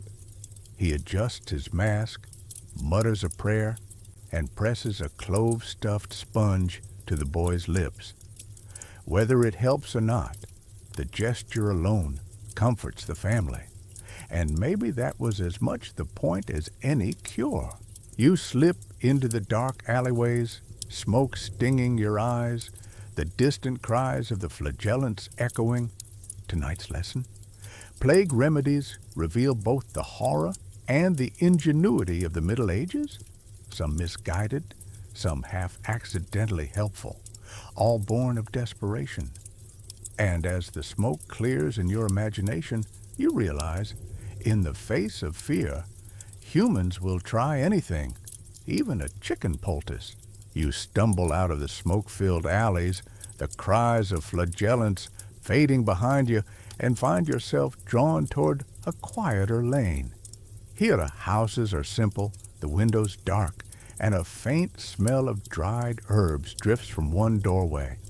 Inside sits a woman in a plain wool dress, her hair bound back, her hands busy crushing herbs in a wooden mortar. She is no university-trained physician or barber surgeon. She is a wise woman, one of countless folk healers who tended neighbors with remedies passed down through memory rather than manuscripts. Her tools are humble: a basket of roots, a bundle of dried flowers, a jar of honey, a strip of linen. Yet in many villages, healers like her were the first and often only line of defense against sickness. She murmurs a rhyme as she mixes her salve, a chant meant to strengthen its power. To her, words and herbs work together, inseparable parts of the cure. Some of her remedies make sense. She plucks a handful of chamomile to ease fevers, rubs mint on an aching belly, and brews nettle tea for weakness.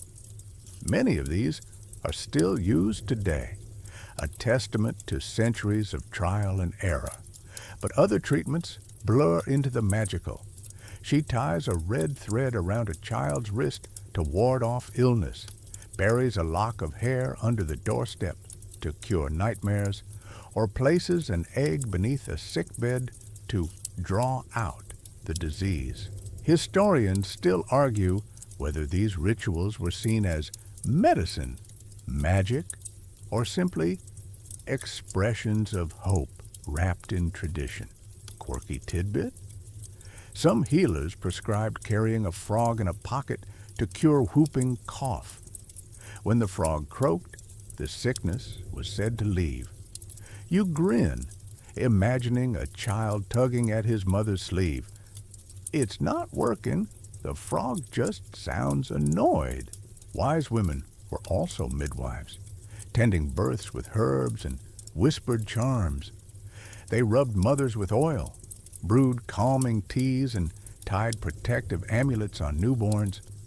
Their knowledge of the female body often surpassed that of male physicians, who rarely attended births. Yet this wisdom carried risk. When outcomes went wrong, as they sometimes did, whispers of witchcraft arose. Healing and suspicion walked hand in hand. These healers lived in a delicate balance with official medicine. Some physicians scorned them as ignorant, while others quietly borrowed their remedies. Villagers, however, trusted them deeply. In times of sickness, when physicians were too expensive or too far, the wise woman was the one who came running with herbs, prayers, and comfort. You watch her tend to an old man with swollen joints. She rubs his knees with a salve of comfrey root and mutters a prayer to Saint Hildegard. The man sighs in relief, whether from the herbs, the warmth of her hands, or the faith in her ritual. For him, the difference doesn't matter. He feels cared for, and that itself is healing. Her cottage is lit only by a flickering rushlight. The shelves sag with jars of dried plants, feathers, stones, and scraps of parchment. To a modern eye, it looks like clutter, but to her, each item holds power. A nettle for strength, a feather for breath, a stone for protection. The boundaries between natural medicine and magic are thin as thread. You realize that while physicians wrote treatises and surgeons stitched wounds, it was women like her who kept households alive. They stitched clothes, cooked meals, delivered babies, and patched wounds with whatever nature provided. In their quiet way, they were the invisible backbone of medieval healthcare. As you step outside, the night air feels softer, the herb scent clinging to you like a gentle blanket. Tonight's lesson: medieval medicine wasn't just practiced in monasteries or apothecaries. It thrived in kitchens and cottages, in the hands of women whose wisdom mixed herbs and hope, science and superstition. And though some remedies make you laugh, you know that without them, far fewer people would have survived the dark centuries. You step away from the herb-scented cottage, the faint chant of the wise woman still in your ears, and soon find yourself standing at the edge of a bustling fairground.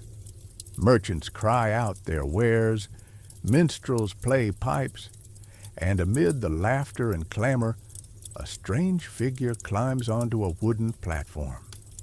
His cloak is patched, his teeth yellow, and his bag rattles with bottles and powders. He's a traveling quack doctor, here to sell miracle cures to anyone with a coin and a shred of hope. He holds up a vial of dark liquid, claiming it will heal coughs, fevers, and even broken hearts. The crowd murmurs.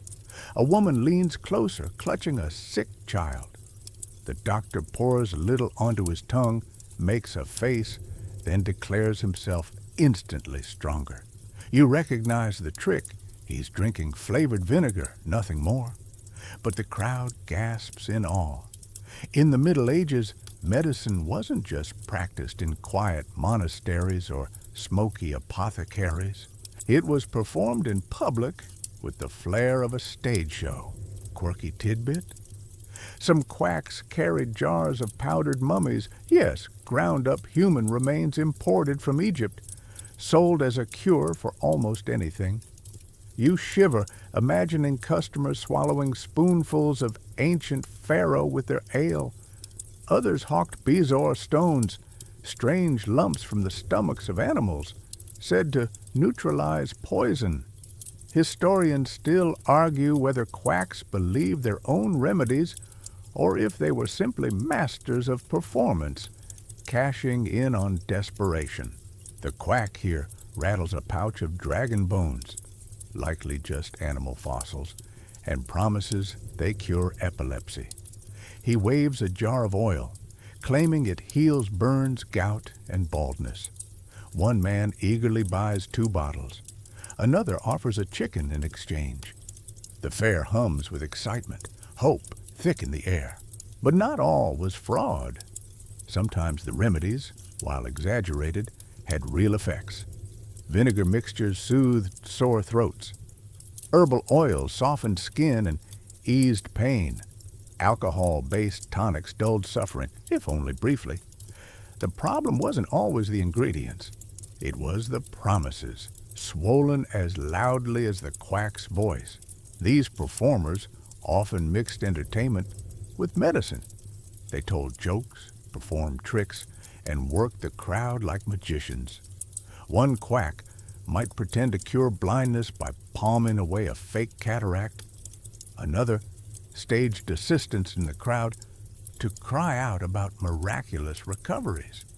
You can almost hear the medieval equivalent of "Act now, supplies are limited" ringing in the air.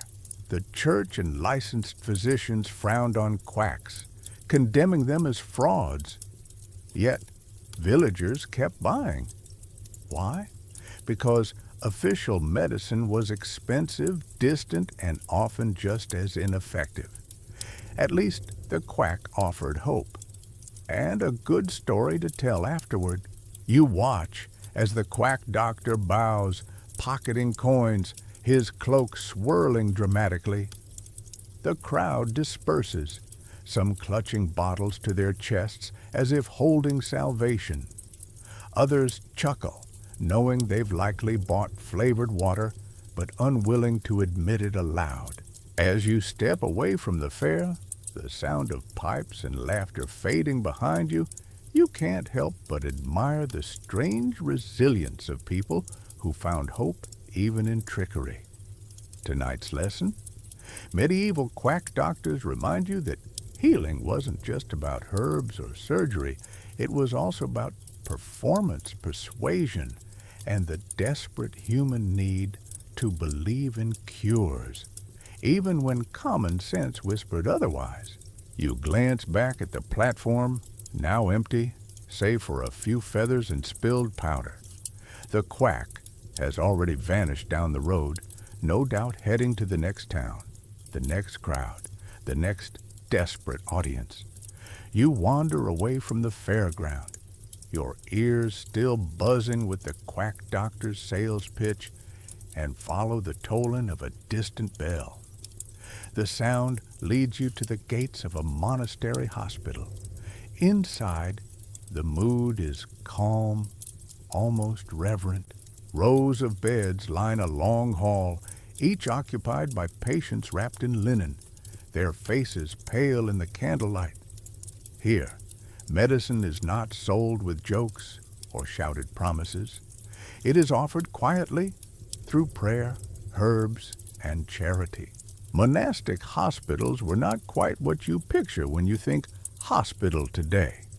They weren't places of advanced medical treatment so much as shelters of care.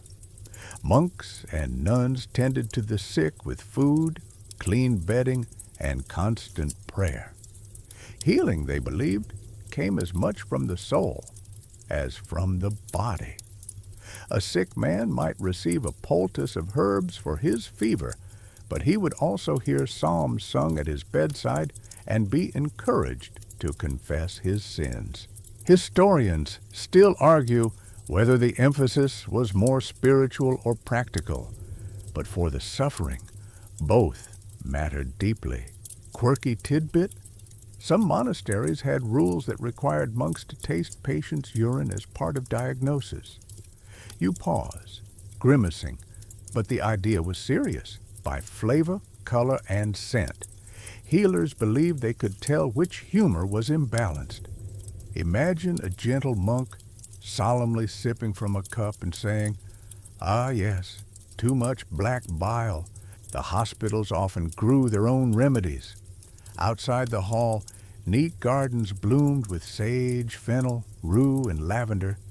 These herbs were dried, brewed, and crushed into medicines. Honey from monastery hives became salves for wounds. Wine pressed from monastery vineyards was mixed into tonics. The rhythm of prayer and labor infused every cure with both devotion and practicality. Not all remedies were simple. Some monasteries copied learned medical texts, preserving ancient knowledge from Greece and Rome. Within those pages lay recipes for complex ointments, detailed advice on balancing humors, and instructions for procedures like bloodletting. Monks blended tradition with scripture, ensuring that medicine served both body and faith.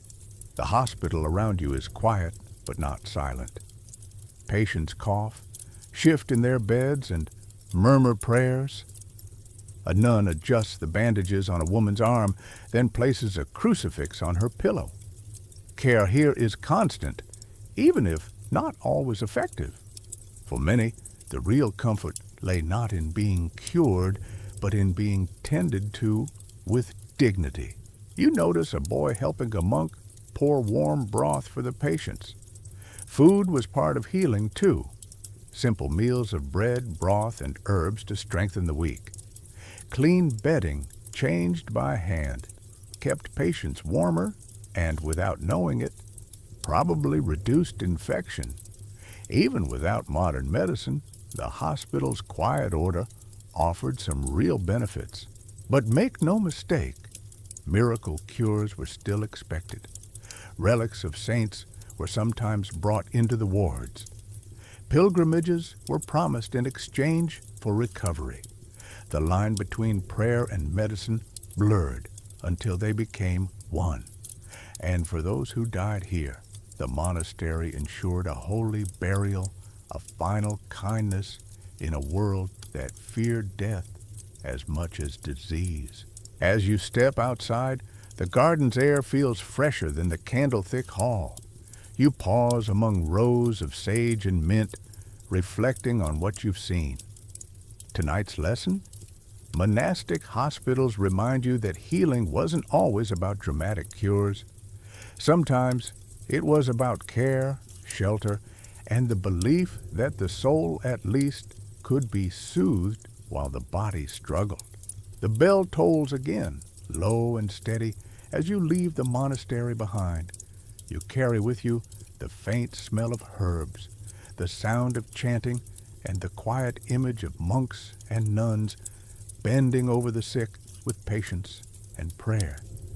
You leave the monastery behind, its bells still echoing faintly in your chest, and find yourself drifting toward a quieter, shadowed path. The air grows colder, the ground softer underfoot, and soon you stand at the edge of a moonlit forest. Here, far from the chants of monks or the cries of barbers, another kind of healer plies her craft. She is a cunning folk woman, a witch in some eyes, a wise protector in others. Her remedies mix medicine with ritual, herbs with incantations, healing with mystery. She crouches beside a cauldron, tossing in handfuls of mugwort and vervain, muttering words you don't understand. The brew hisses and steams, sending up a sharp, earthy scent. For a villager with fever, she might prescribe this tea, bitter but warming. For a child with night terrors, she ties a pouch of herbs above the bed, whispering charms to chase away spirits. Her cures live halfway between natural remedy and magical protection. Historians still argue whether such healers were truly witches, as later witch hunters described, or simply folk doctors using the only tools they had. Quirky tidbit? One recipe for curing a fever involved writing the names of the three magi, Caspar, Melchior, and Balthazar, on a scrap of bread and eating it. You chuckle, picturing someone nibbling sacred toast at dawn. Other charms called for reciting verses backward or collecting dew from fields at sunrise to wash the face. Her remedies stretch beyond the body into the unseen. A charm to protect against plague might involve burying a toad at a crossroads. For toothache, she might advise spitting into a frog's mouth. Poor frogs. They suffered a lot in medieval medicine. For wounds, she gathers yarrow and comfrey. herbs we've already seen with real healing power. But she adds an incantation as she applies them, blending the physical with the spiritual. The villagers who come to her bring offerings, eggs, bread, sometimes coins. They trust her because she listens, because she offers both treatment and reassurance. When nothing else works, her rituals at least give people a sense of control in a world ruled by uncertainty. You imagine the comfort of watching her sprinkle herbs, whisper charms, and hand you a pouch to wear on your chest, promising that illness will turn aside. But suspicion lurks as well. The church often frowned on such practices, labeling them superstition or worse.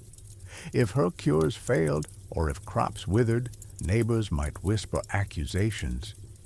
Yet many priests looked the other way, knowing villagers relied on her. Some even quietly sought her out for remedies themselves. Her little hut is cluttered with jars of dried plants, feathers, bones, and stones. On the wall hangs a bundle of garlic to ward off sickness, a small mirror to reflect evil, and a charm made of twisted iron nails. Everything has meaning. Everything has purpose. She embodies the medieval fusion of medicine, magic, and faith. As you watch, she presses a poultice of honey and herbs onto a boy's arm, whispering softly. The boy relaxes, soothed not just by the remedy, but by her presence. Healing here is as much about trust and ritual as it is about ingredients. You step back into the forest night, the sound of owls echoing above, the smell of smoke clinging to your clothes. Tonight's lesson? Folk healers show you that medicine in the Middle Ages wasn't confined to monasteries or markets. It thrived in hidden cottages and shadowed forests, where remedies mixed with charms and hope was stirred with every whispered spell. As the wind rustles the branches, you can almost hear her voice fading into the night, reminding you that sometimes healing is less about what you swallow and more about what you believe. You leave the forest cottage behind, the smoke of its cauldron curling away into the night sky, and follow the faint smell of ink and parchment.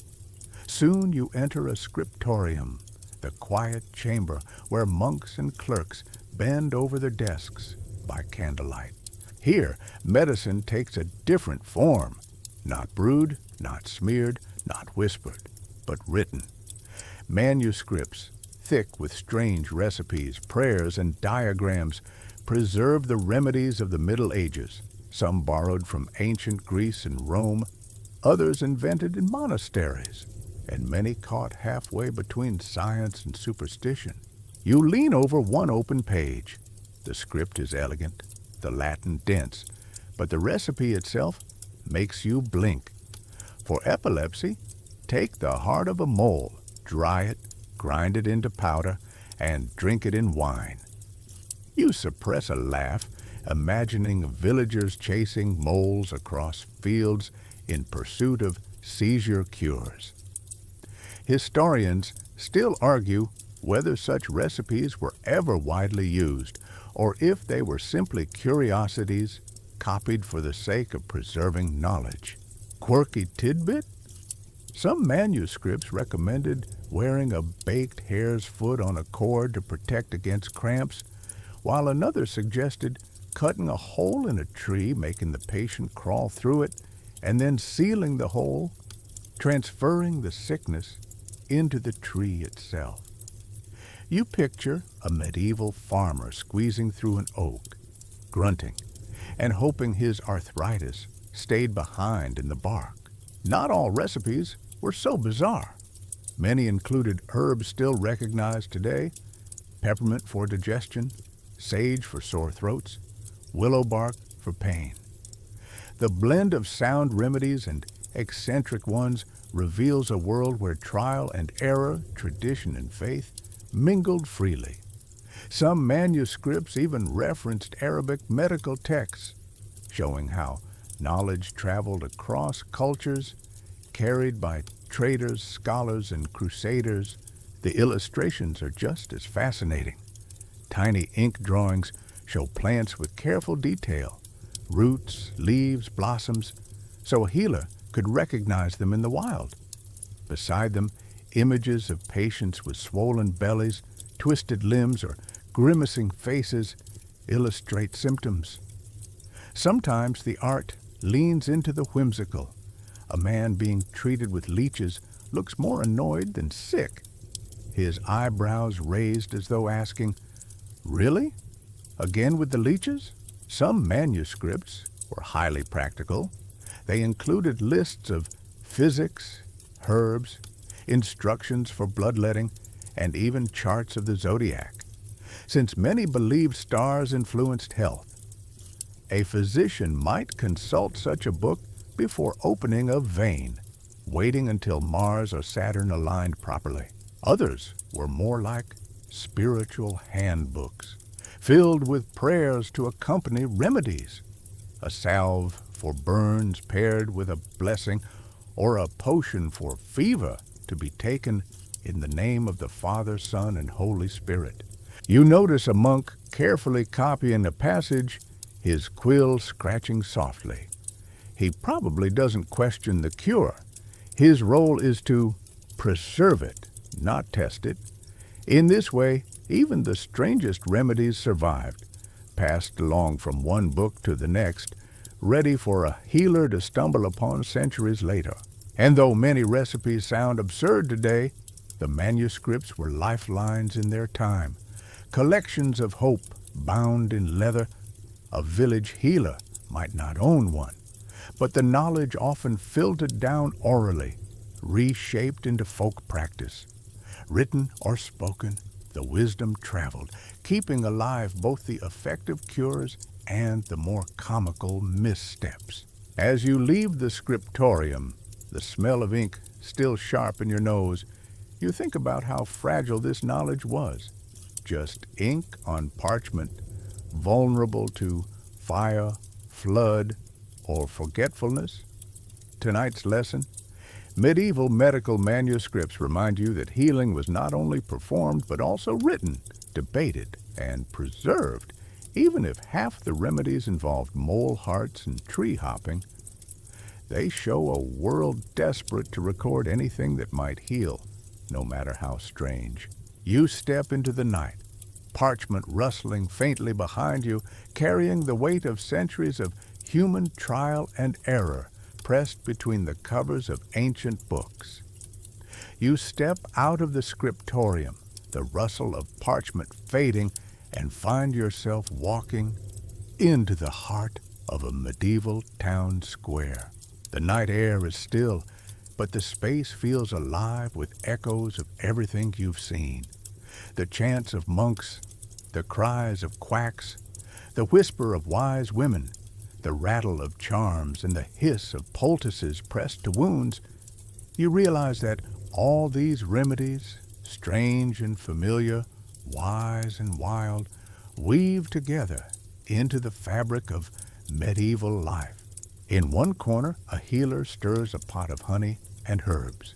In another, a barber sharpens his bloodletting knife. Across the square, a pilgrim kneels before a relic, begging for a cure. You've traveled through the remedies of 1,000 years, and now they converge here, in this symbolic gathering. Some treatments were practical, grounded in observation. Honey soothing wounds, willow bark easing pain, vinegar washing away filth. Others were magical, mixing hope with ritual. Charms worn on strings, whispered prayers, toads buried at crossroads. And some were pure spectacle, chicken poultices for plague, mole hearts for seizures, donkey kisses for toothache. Historians still argue whether these cures represent superstition gone wild or a creative attempt to make sense of illness when the causes were invisible. Perhaps they were both. Quirky tidbit: One last gem for you. To cure baldness, some manuscripts recommended rubbing goose droppings mixed with onions on the scalp. You can't help but smile, because even today people spend fortunes chasing miracle hair growth cures. Maybe we haven't changed as much as we think. What stands out as you look around this imagined square isn't just the remedies themselves, but the determination behind them. In a world without antibiotics or vaccines, where sickness swept swiftly and death came often, people still fought back with whatever they had. Herbs, prayers, amulets, rituals, each one a candle against the dark. You think back on it all, the chants that calm the dying, the herbs that soothe the sick, the charms carried like shields, the leached jars, the quack bottles, the monastery gardens, the forest huts. Some methods made sense, some did harm, some did nothing at all, but every single one carried hope. And that, you realize, is the thread tying them together. Medieval remedies weren't only about the body. They were about easing fear, restoring courage, and giving people a way to act when the world felt uncontrollable. You picture a mother tying an amulet around her child's neck, a monk crushing herbs by candlelight, a quack doctor shouting promises on a stage, a wise woman stirring her cauldron at dawn. Different hands, different tools, the same desire to heal. Now the square grows quieter. The torches burn low, the air softens, and the figures around you begin to blur into the mist of memory. The remedies, strange as they were, have done their part in history, paving the uneven road to modern medicine. And as you stand in the stillness, it's time to let the story slow. Time to let the final lesson settle gently. The wind down comes now, easing the pace, softening the words like a lullaby folded into history. Imagine the town square empty, the stones cooling in the night air. The smoke of burned herbs has drifted away, leaving only the faintest trace of rosemary and sage. Windows shutter, doors close. The last coughs and cries fade into quiet. You breathe deeply, slower now, letting the rhythm stretch. The medieval world folds itself away, its strange cures tucked back into manuscripts, its herbs hanging in shadows, its charms resting in drawers. You picture the patients finally resting after their treatments, some drifting into healing sleep, some simply soothed by care and company. The candles burn low, their flames bowing gently as though whispering goodnight. The square, once crowded with noise and remedies, is empty now, peaceful. And you, too, can let go of the noise, the oddities, the clamor. Let the strangeness of leeches and charms dissolve into the soft hum of comfort. Your breathing is steady, your eyes heavy. The medieval world recedes, its remedies drifting into dreams. And you remain here, safe, calm, surrounded by quiet. The story has carried you across centuries, through smoke and song, and now it leaves you in stillness. So close your eyes. Let the herbs, the prayers, the whispered spells all fade. Let the square dim. Let the night settle around you like a blanket. History has had its say, and you can rest now. Sweet dreams.